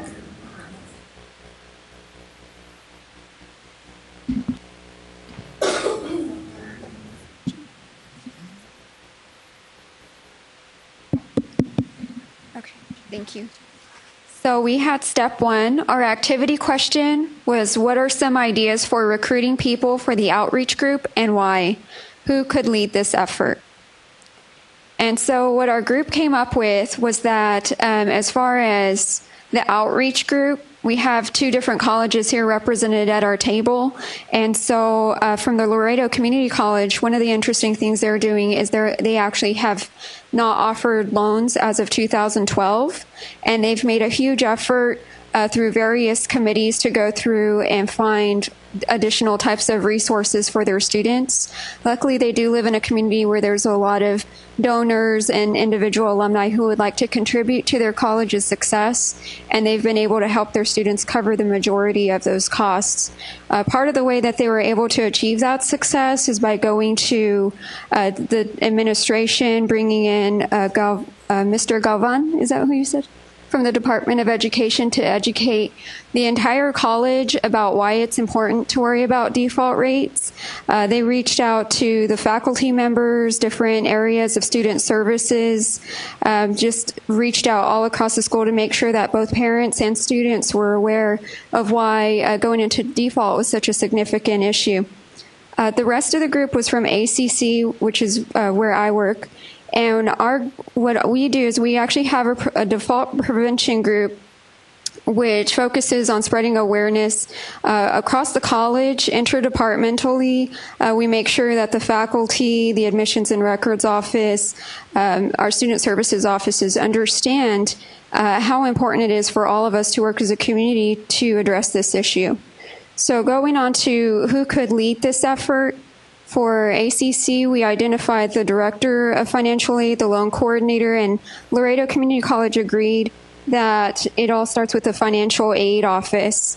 What we're all finding out is that it does take a community to make sure that this message is getting spread out across the board, but it is going to take student services, the administrators, and especially the faculty to understand how the impact of having a loan in default will affect all areas of the college. Thank you. That was great. Appreciate it. And there was another table back there that had a question on step 1. We are also from ACC, and we had Texas State in our group. We identified a variety of areas that could help out. One of them that we identified was our student advising counseling area. We have LPC counselors that are supervised or licensed to be supervisors that work with interns. So we designated them as a potential group that could help out with taking that intern and working with peer-to-peer, counseling with the student to find out what challenges are they facing. Is it something that they maybe need assistance somewhere else? And then that could, if we could fix that or find some solutions to that, it could help them financially on the other end. We also identified the enrollment management office, depending on what your college does, to retain the students, keep them in, versus them withdrawing and maybe even going to further default.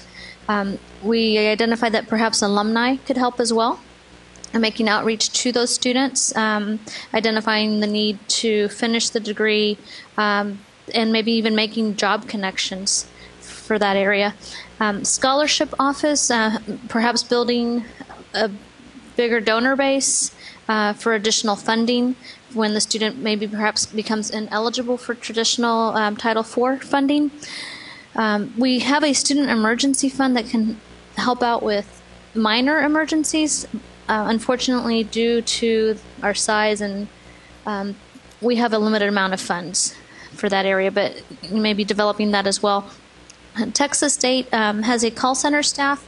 They originally started out with students that were delinquent, but due to some of the natures of the responses they were receiving, this specific year they switched to calling their graduating seniors in advance and have had success with that. If your college has a collections department or student billing services, maybe getting them involved as well.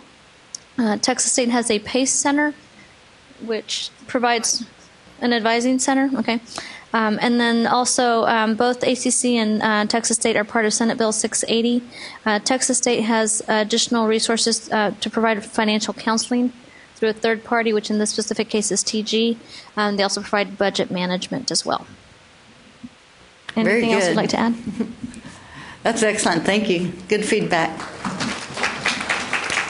Now, how about step 2? Which tables, did anybody have a question on step 2? No? That was the one that had to do with how do you get a list of borrowers with delinquent loans. So maybe that was accidentally left out, but if you can brainstorm on that, basically, we're pretty much saying that, you could pull down a list, but is there anything on campus that, any way you could pull some kind of report that somebody gets on campus? So another just brainstorming idea. But then let's go on then to step 3. What tables do we have with step 3A? There's a step 3A and the step 3B, right? How about step 3A? Good afternoon. Vanessa from Austin Community College, and Temple College was the rest of our group. The question we had was, what other groups of borrowers with delinquent loans would you try to contact in your efforts and why? We chose, I guess, the delinquent borrowers within the 180 to 240 days. So we kind of catch them closest to default. Set up too fast. How we would contact these individuals would be through phones, courtesy emails, trying multiple email addresses that we have on record, like if they do the ones they use on their FAFSA applications, because we know most students don't check their college email accounts. We would try to at least contact about 20 students per week using, of course, social media, career centers, and alumni personnel to assist us with that. Anything else, group, that I left off? Okay, thank you. That was great. And let's see, anybody else with a question on 3A? There we go.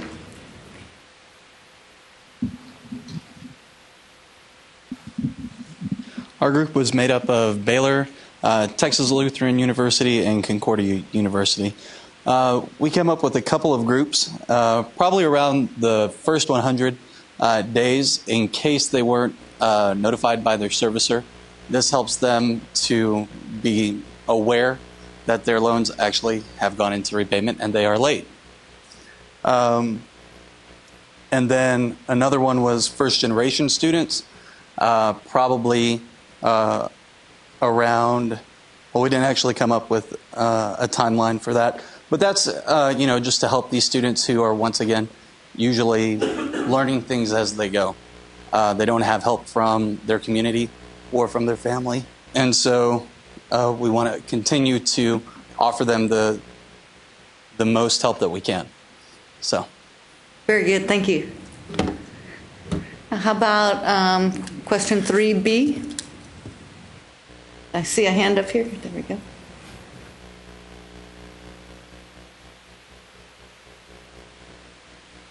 So our group represents UT Austin and ACC, and we answered the activity question, what are some of the other ways you can reach out to contact borrowers with delinquent loans? And our focus was mostly preventative, but of course we did think of there must be an app for that. And if there was an app for that, it would be great if it had incentives for students to download it, to use it. And then, of course, texting and tweeting, hashtag good standing. And then at UT Austin, our financial aid office does have a Facebook group, and we have also our organization, Beavonomics, which is to increase financial aid literacy. And so using both of those as ways to give students tips on avoiding their loans becoming delinquent. We were also thinking that we should look at creating disclaimers when students sign up for financial aid to increase our ability to contact them after they left our campus beyond FERPA or using FERPA to our advantage. So therefore creating a disclaimer to be able to contact the other people they have listed with us. We also thought of there being a graduation / withdrawal requirement for students to watch a webinar or participate in a module in regards to delinquent loan repayment. So. Very good. Good, thoughtful discussion. Question number, do we have any other 3B? Then we're at 4A. Any table? There we go, 4A.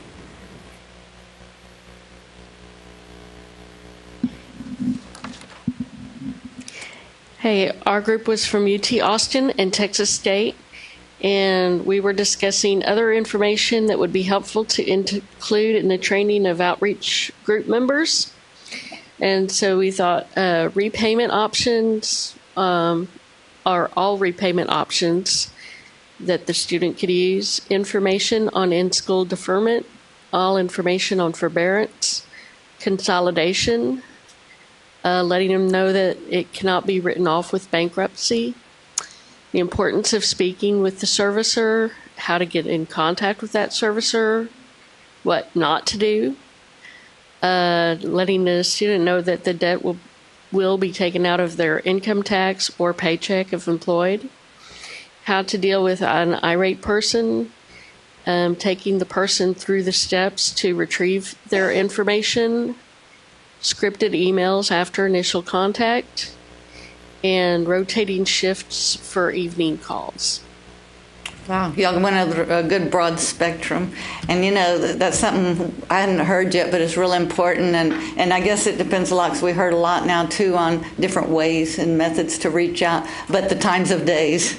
You know, when is it more likely to get them? Well, maybe sometimes it's on the weekend and we don't want to work on the weekend, but you know, all those things are great, you know, to think about and share. And did we have a table that had a question on 4B? Uh-oh, all the way in the back, Vicki.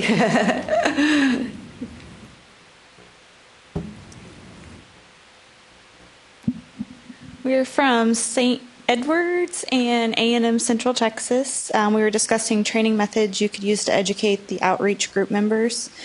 One thing we discussed was just discussing how the default rate affects the university as a whole and why it's important to keep it low. Going over just kind of common courtesy of phone etiquette for letting other departments, if they're helping you out, know that it's a very sensitive subject, and kind of some words or how to kind of start the conversation with a student so they're open to listening and talking with you as opposed to just hanging up the phone on you. Breaking out reports kind of to say if the student's graduated or if they have not completed their degree yet, so that you kind of know going into the situation kind of how to start out the conversation of trying to get them back into school, or finding out if they just are having trouble with the repayment or don't currently have a job. We discussed that a flow chart would be very handy to kind of have a yes, no. If a student answers yes to this question, go here, or no to this question, go here, is just kind of a basic guideline. We talked about different qualifying questions to ask students to try to help figure out if there was a repayment option that might be better for them to go into. Students having access, or excuse me, other staff members having access to certain screens that maybe the financial aid department only has access to. So if students or if the borrower had questions, they could at least have a view-only access to be able to try to answer some of those questions. Also having the loan servicer's contact information handy so that you can get that information to a student if they need to contact the borrower or the loan servicer, and also having just some common questions that when they do contact the loan servicer that the student has to ask them to kind of be able to start a good conversation with the loan servicer. And offering an appointment for the students to actually come into the office so that you can make the phone call with them. So you're there to help encourage questions and get them on the right track as well. Very good. That was also good information. And I like the one, too, and I don't think I'd heard this before, and that was the idea of giving the student borrower a list of questions that when they contact, because usually we always say, contact your loan servicer, and they get them on the phone, it's like they might think of one question out of 4 they wanted to ask them. So helping them with the little prompts for them to make that call is great, too. Now, did we get around to everyone? Well, I hope you enjoyed this exercise, and I used some of the information and the information that others gave to kind of share and brainstorm. If you're doing some things, you might have heard something today that you want to add to your list or make a variation from. I also like the idea that the way it turned out we did the tables, I think we had for every group at least 2 schools, so that gave you a chance to talk a little bit and brainstorm. Thank you very much. We'll take about a 5-minute stretch break, and we'll come back for our next presentation.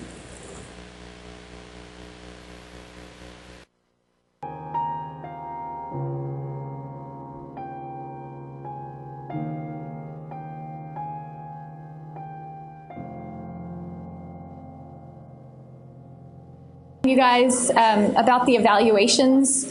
I'll remind you again afterwards, but please take some time to fill that out. Your feedback is very important to us.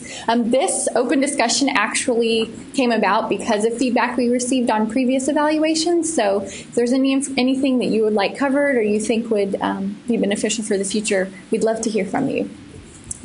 So what we're going to do in this session, the goal of this session is really to get you talking to other schools. And a lot of the feedback that we've received in the past is, gosh, it would be really nice if we could share, our ideas about different topics with other schools and find out what they're doing. And so that's what we're really hoping that this will help you do. So what we're going to do is I'm going to start by answering some of the questions that we received through registration. And then after that, we'll break back up into our groups. And I'll give you some different things to discuss, and then we'll go around and hopefully have a lively discussion about these topics. So the first topic is verification. I love verification. Who loves verification? Who's really excited that there are no changes for 15-16? Yay! So this is a good year to fine-tune processes and to really take a good look at what we're doing because there's nothing new. So one of the first question that we had through registration was what do we do with tax extension verifications? What do we need to request? So you must accept an IRS Form 4868, and this is the application for an automatic extension, and also a copy of the W-2 forms or a signed statement with the amount of the AGI and taxes paid if they're self-employed. So after they file, then you will need to request the tax returns or tax transcripts. If you're a quality assurance school, you can have tax returns. If not, you'll need the tax transcripts. And that information you will need to then make sure that the FAFSA accurately reflects what they have reported when they filed. So as far as the deadline goes for when your school wants this information turned in, I know for us, we try to have it all in that fall semester before it ends. So for those people that filed an extension last year, we had it all in by December of 2014. But that's up to you. The last date to make corrections for the 2014-2015 year on the FAFSA is September 21st, 2015. So just keep that in mind as you're determining your deadlines. So another question that we had involved, how do we get information from undocumented parents? If we have undocumented parents that have worked enough to where they've made enough money to file taxes, but they don't have a social security number.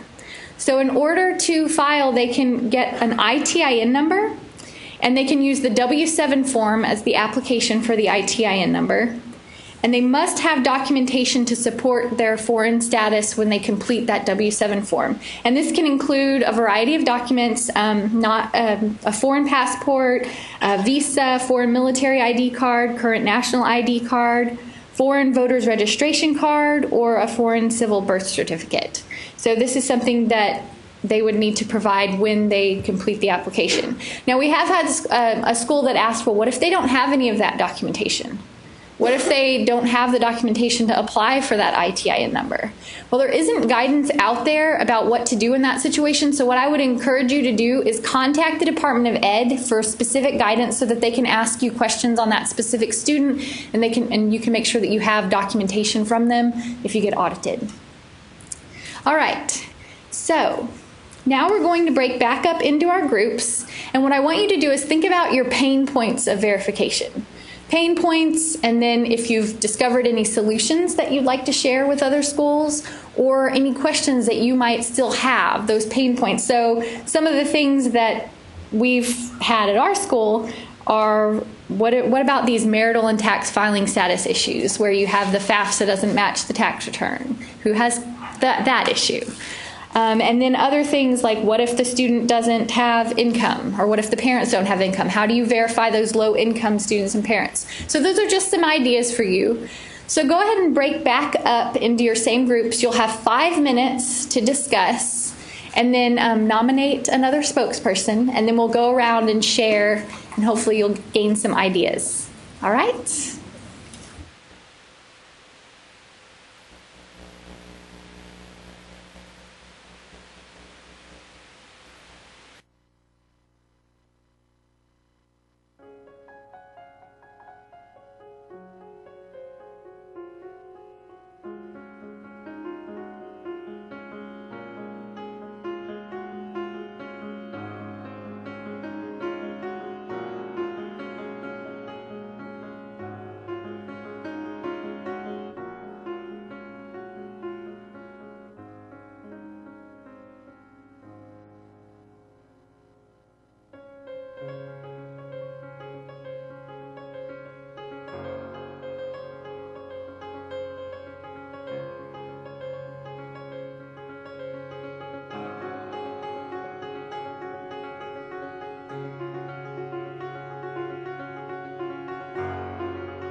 kind of wrap up your thoughts.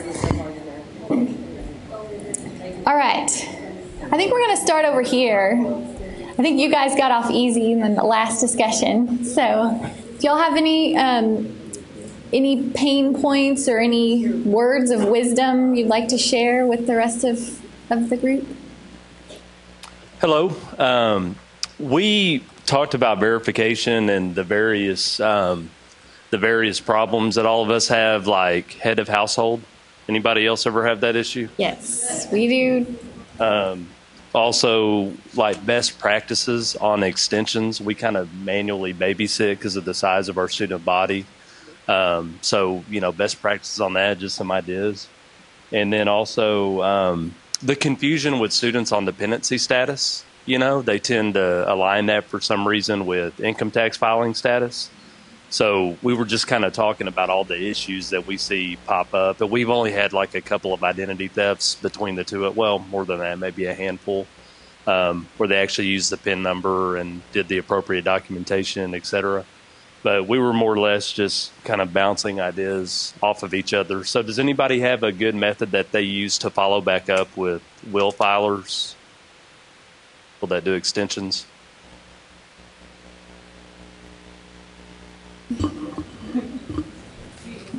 We were actually just discussing that over here at this table, and at Texas A&M we do disperse aid. We complete a verification with an extension, which is my understanding that you have to, and you are not required to have the student submit the tax return once it's been completed.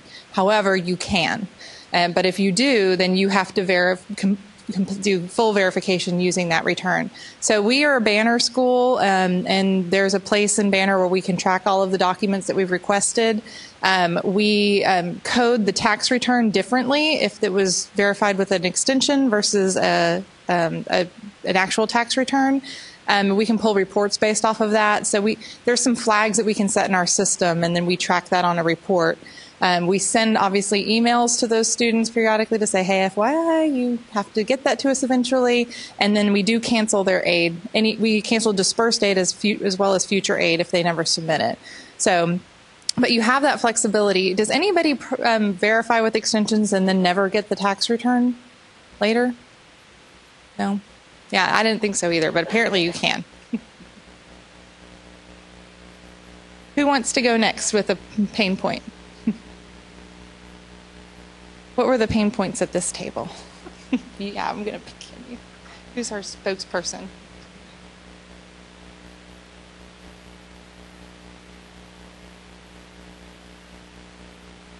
Okay, so we discussed quite a few things, but kind of the main ones we wanted to highlight. We have an issue a lot of times with people reporting that they're self-employed, but then not actually filing a tax return. So we're having to be the ones to inform a lot of these students, or potentially even their parents, that if they've made more than $400 in the self-employment earnings, that they're required to file. At least at ACC, that's been a big problem with us, and I don't know if anybody has any solutions or any suggestions on what they do in that circumstance. Another one that's both an issue at Austin Community College and then also at Laredo Community College is the conflicting information, where a parent will report on the verification form that they're single, but then they filed a married filing joint tax return.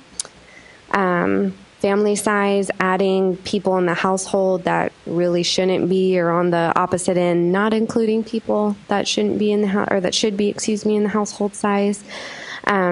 And then again, something that Laredo Community College shared, especially given their location close to the border, they have a hard time explaining to students the issues with getting the tax identification number. A lot of the parents there especially are fearful that if they file taxes, that immediately means they'll be deported or something like that will happen.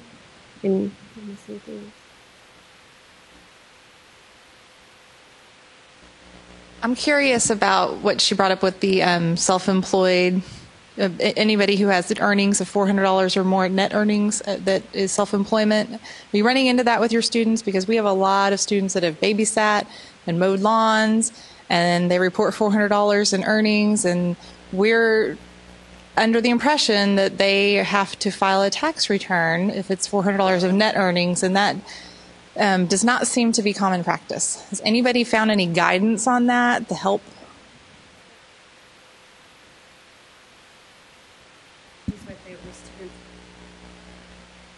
Right. So where it truly, it's like, right. You know, are you sure it was this much in babysitting? Or is there, a lot of times they're coming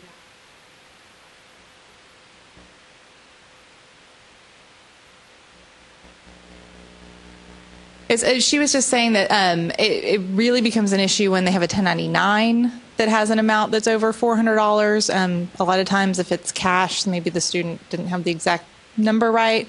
And also, it is in the regs, it does say IRS regs, it says net earnings. So a lot of times you can say, well, did you have gas expenses? You know, when you're mowing the lawns, did you have equipment expenses?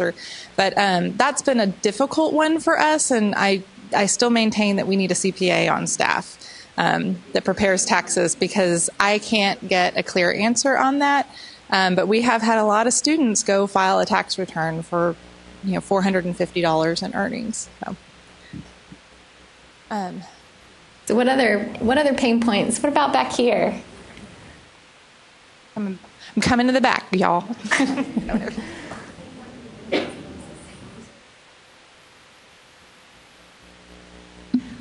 Baylor did say that they had issues with students who filed prior to being married, and then they married after filing. And they have a deadline in place, I think, of December 22nd for the students to notify them of that situation. And they have a follow-up form to obtain the additional information needed to then, I guess, do the process to make them an independent student. Is that correct? So that's the only other discussion topic we had. Okay. Thank you. There's somebody back here.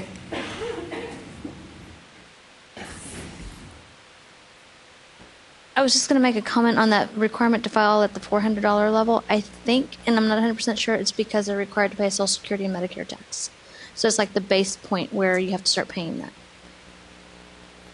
that.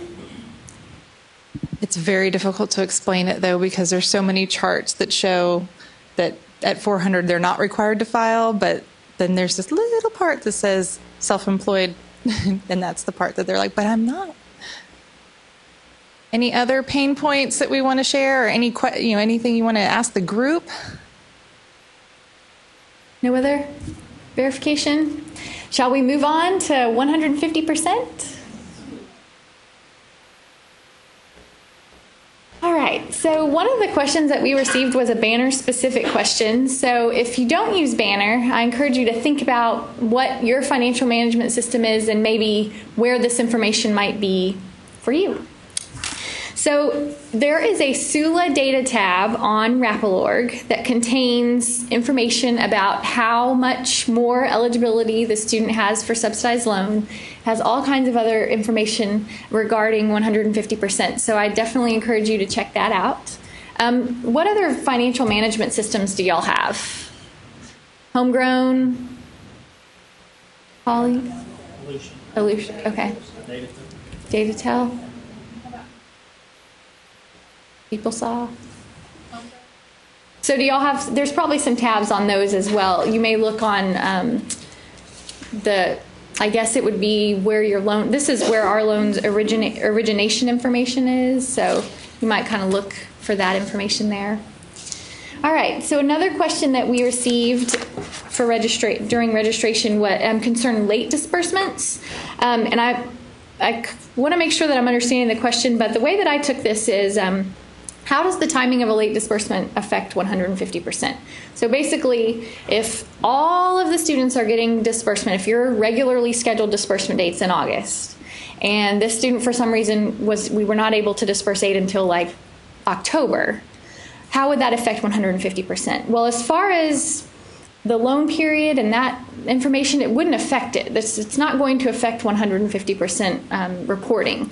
where that comes into effect is, let's say that the student, maybe they weren't going to enroll for spring. So if the student was originally a fall spring student and now they're just a fall student, they don't want to enroll in spring, then you would have to change and update that loan period to fall only when you cancel the spring disbursement of that loan. So that is where that information would come into play. But as far as just the timing of the disbursement, that won't affect it, other than the reporting that you're doing, the timing of the reporting. Okay, so one other item that I wanted to call your attention to is in April, there is a new 150% calculator that's scheduled to be released from the Department of Ed. And this is hopefully going to be a tool that you can use to help counsel your students when they're determining how they want to adjust their schedule or their academic career, and how that's going to affect their subsidized eligibility and their subsidy. So more to come on that in April. So we're going to break back up into our same groups for another 5 minutes. And I know that 150% is still remotely new, relatively new, so there may not be a lot of students that you've seen affected by this. If you have students that have already lost eligibility or lost subsidy, then talk about that within your group, but also talk about some proactive ways. How are you communicating this information to your students? Have you notified your students that these regulations are now in existence? What are you thinking as far as communicating with your students, and what problems do you foresee as we go forward with these regulations? So you'll have 5 minutes, and then we'll go back around and share. So go ahead and discuss.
come back together as a group. Here's some lively discussions, so hopefully we have some good things to share.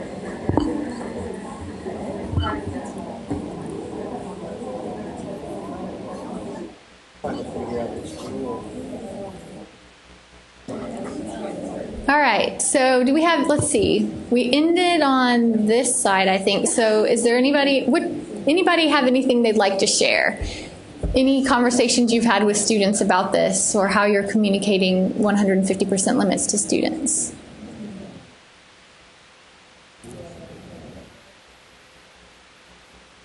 Is anybody so most people haven't. We haven't yet. For ACC, we really haven't done much, but we are in the process of working on some stuff. I know one of the things that we're in the process of is getting our staff understanding what is SULA, making sure they understand it. It's still, it's a slow process. It's still kind of, I just got the concept pretty much back in December in terms of what they have. And I still think the department should be offering some more webinars in terms of this. The big thing that I've been seeing that's affected us is not so much communication with the students, is the frustration of loans out there that need to be changed in COD in terms of like, for example, a student goes with us at ACC and now is transferring to one of the four-year institutions, and we have to go into CODs that cancel the third and fourth disbursements, and then shortening up the loan period, and trying to communicating that to other schools when we have students that come to us that we can't give aid because of that issue. So we've gone, one of the things that's going to be communicated soon, that we're just going to go directly to the schools and talk to them, because trying to talk to that or tell the student, hey, you need to go talk to the school and tell them to do this, and then they get there, it's like it's the phone tree, it's not really being communicated. So but overall, again, like they said, with the 150, I think the biggest thing right now is because the first year it came out, no one really was paying much attention, and the department really didn't know what they were going to do. And this year has just been the year that they've kind of established of how they want it to be panned out. So it's going to be like the Pell. If they'll get about a year or two, it'll be all organized. And then there won't be any more subsidized loans. Right. Then we'll all be on sub. It's year-round Pell. Anybody else? Is anybody experiencing students losing eligibility yet? Encountered a student? We haven't either. Yes. Did you have something? At our school, we require first-time loan borrowers to attend a first-time loan borrowers class before their loans will be activated. And in that class, we touch on the 150% and the requirements and how you could lose eligibility on that. It's kind of like counseling type, entrance counseling. Okay. Let me ask this question. It's not really related to 150%, but do any schools require annual loan counseling? Separate from not just the initial direct loan entrance counseling, but any loan counseling on an annual basis or more frequently? No? Okay. Any other additional comments on 150% before we move on? All right, so good food for thought. Haven't quite gotten there yet. We're still figuring it out before we start talking to students. Okay, so how many people do we have in here that are responsible for a return to Title IV? 2? 3? A reluctant third? Okay, so I'm not an expert in this category. However, I'm going to answer some of the questions that we had through our registration. And then if you have any student-specific questions, those of you that work with it, I'd be more than happy to sit down with you afterwards and try to help you with those. There are some really great web presentations from the FSA conference that really go into detail, especially on modules in R2T4 and several different scenarios for modules. So I have one example of a module in here, but there are a lot of things, as you know, that students can do. Lots of different ways they can withdraw and drop, especially when you have modules.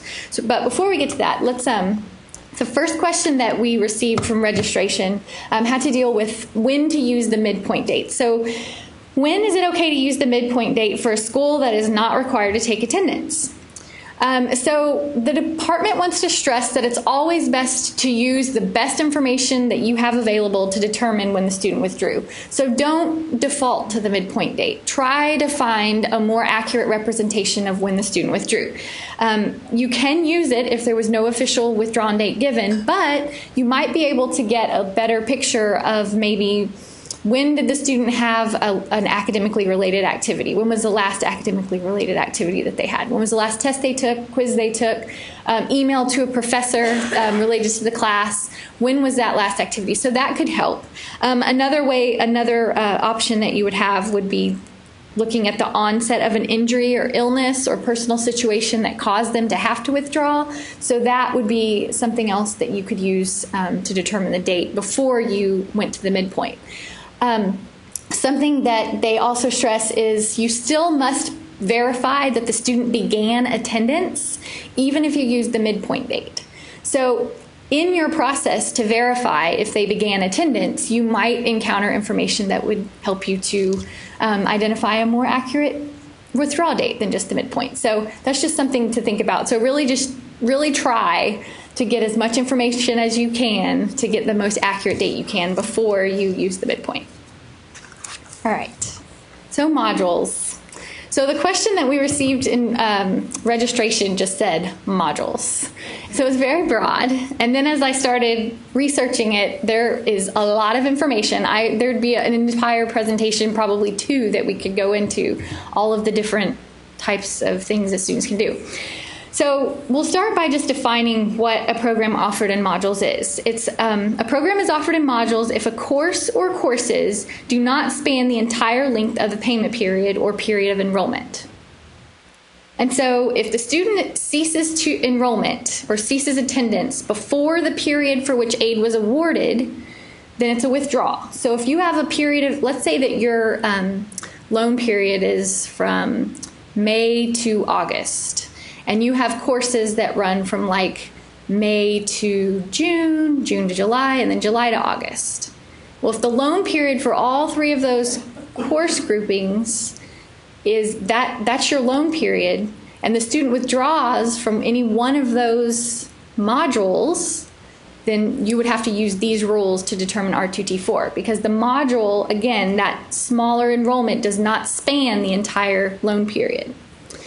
So the denominator of the return calculation is going to include the full number of days that are in your loan period that are used to determine that award, absent any institutionally scheduled breaks of 5 days or more that are consecutive, and any periods of approved leave of absence, R2T4 approved leave of absence that the student has. And there are very specific rules for what is considered an approved leave of absence for R2T4 purposes.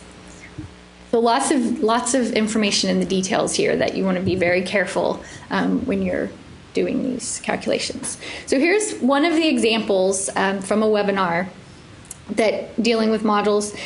So you have fall and spring that are standard terms, and these terms they're not considered to be offered in modules at this school. Then you have summer, and the summer is equal to 3 5-week sessions that are all combined to be one standard summer term. So the students can enroll in all 3 of the summer sessions or just 2. They can enroll in 1 and 3 or 2 and 3, any combination. So these 5-week sessions are considered to be offered in modules because they don't span the entire length of that summer term. Okay, so in this example, we have a student that enrolls in all 3 summer sessions. So they're enrolled in 1, 2, and 3. And they cease enrollment on day 5 in the first 5-week session. So they drop all their classes, and then they drop all classes in other sessions as well.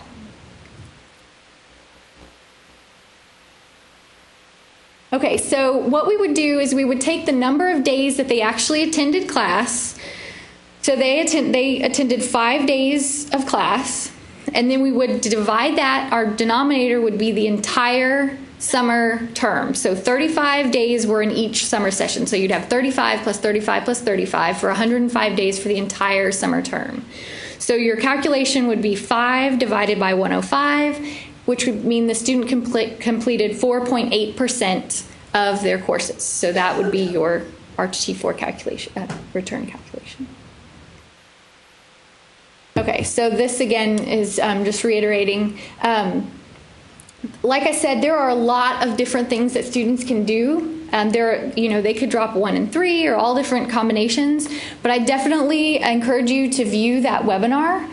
They have, I think there were like 10 to 15 different examples that they gave, and they were really informative, and it's almost like a guidance. I feel like they should publish that just from that webinar that you can use.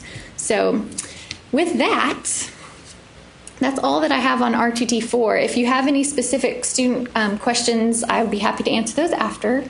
And I believe that we are done. So please take a moment to fill out your evaluations.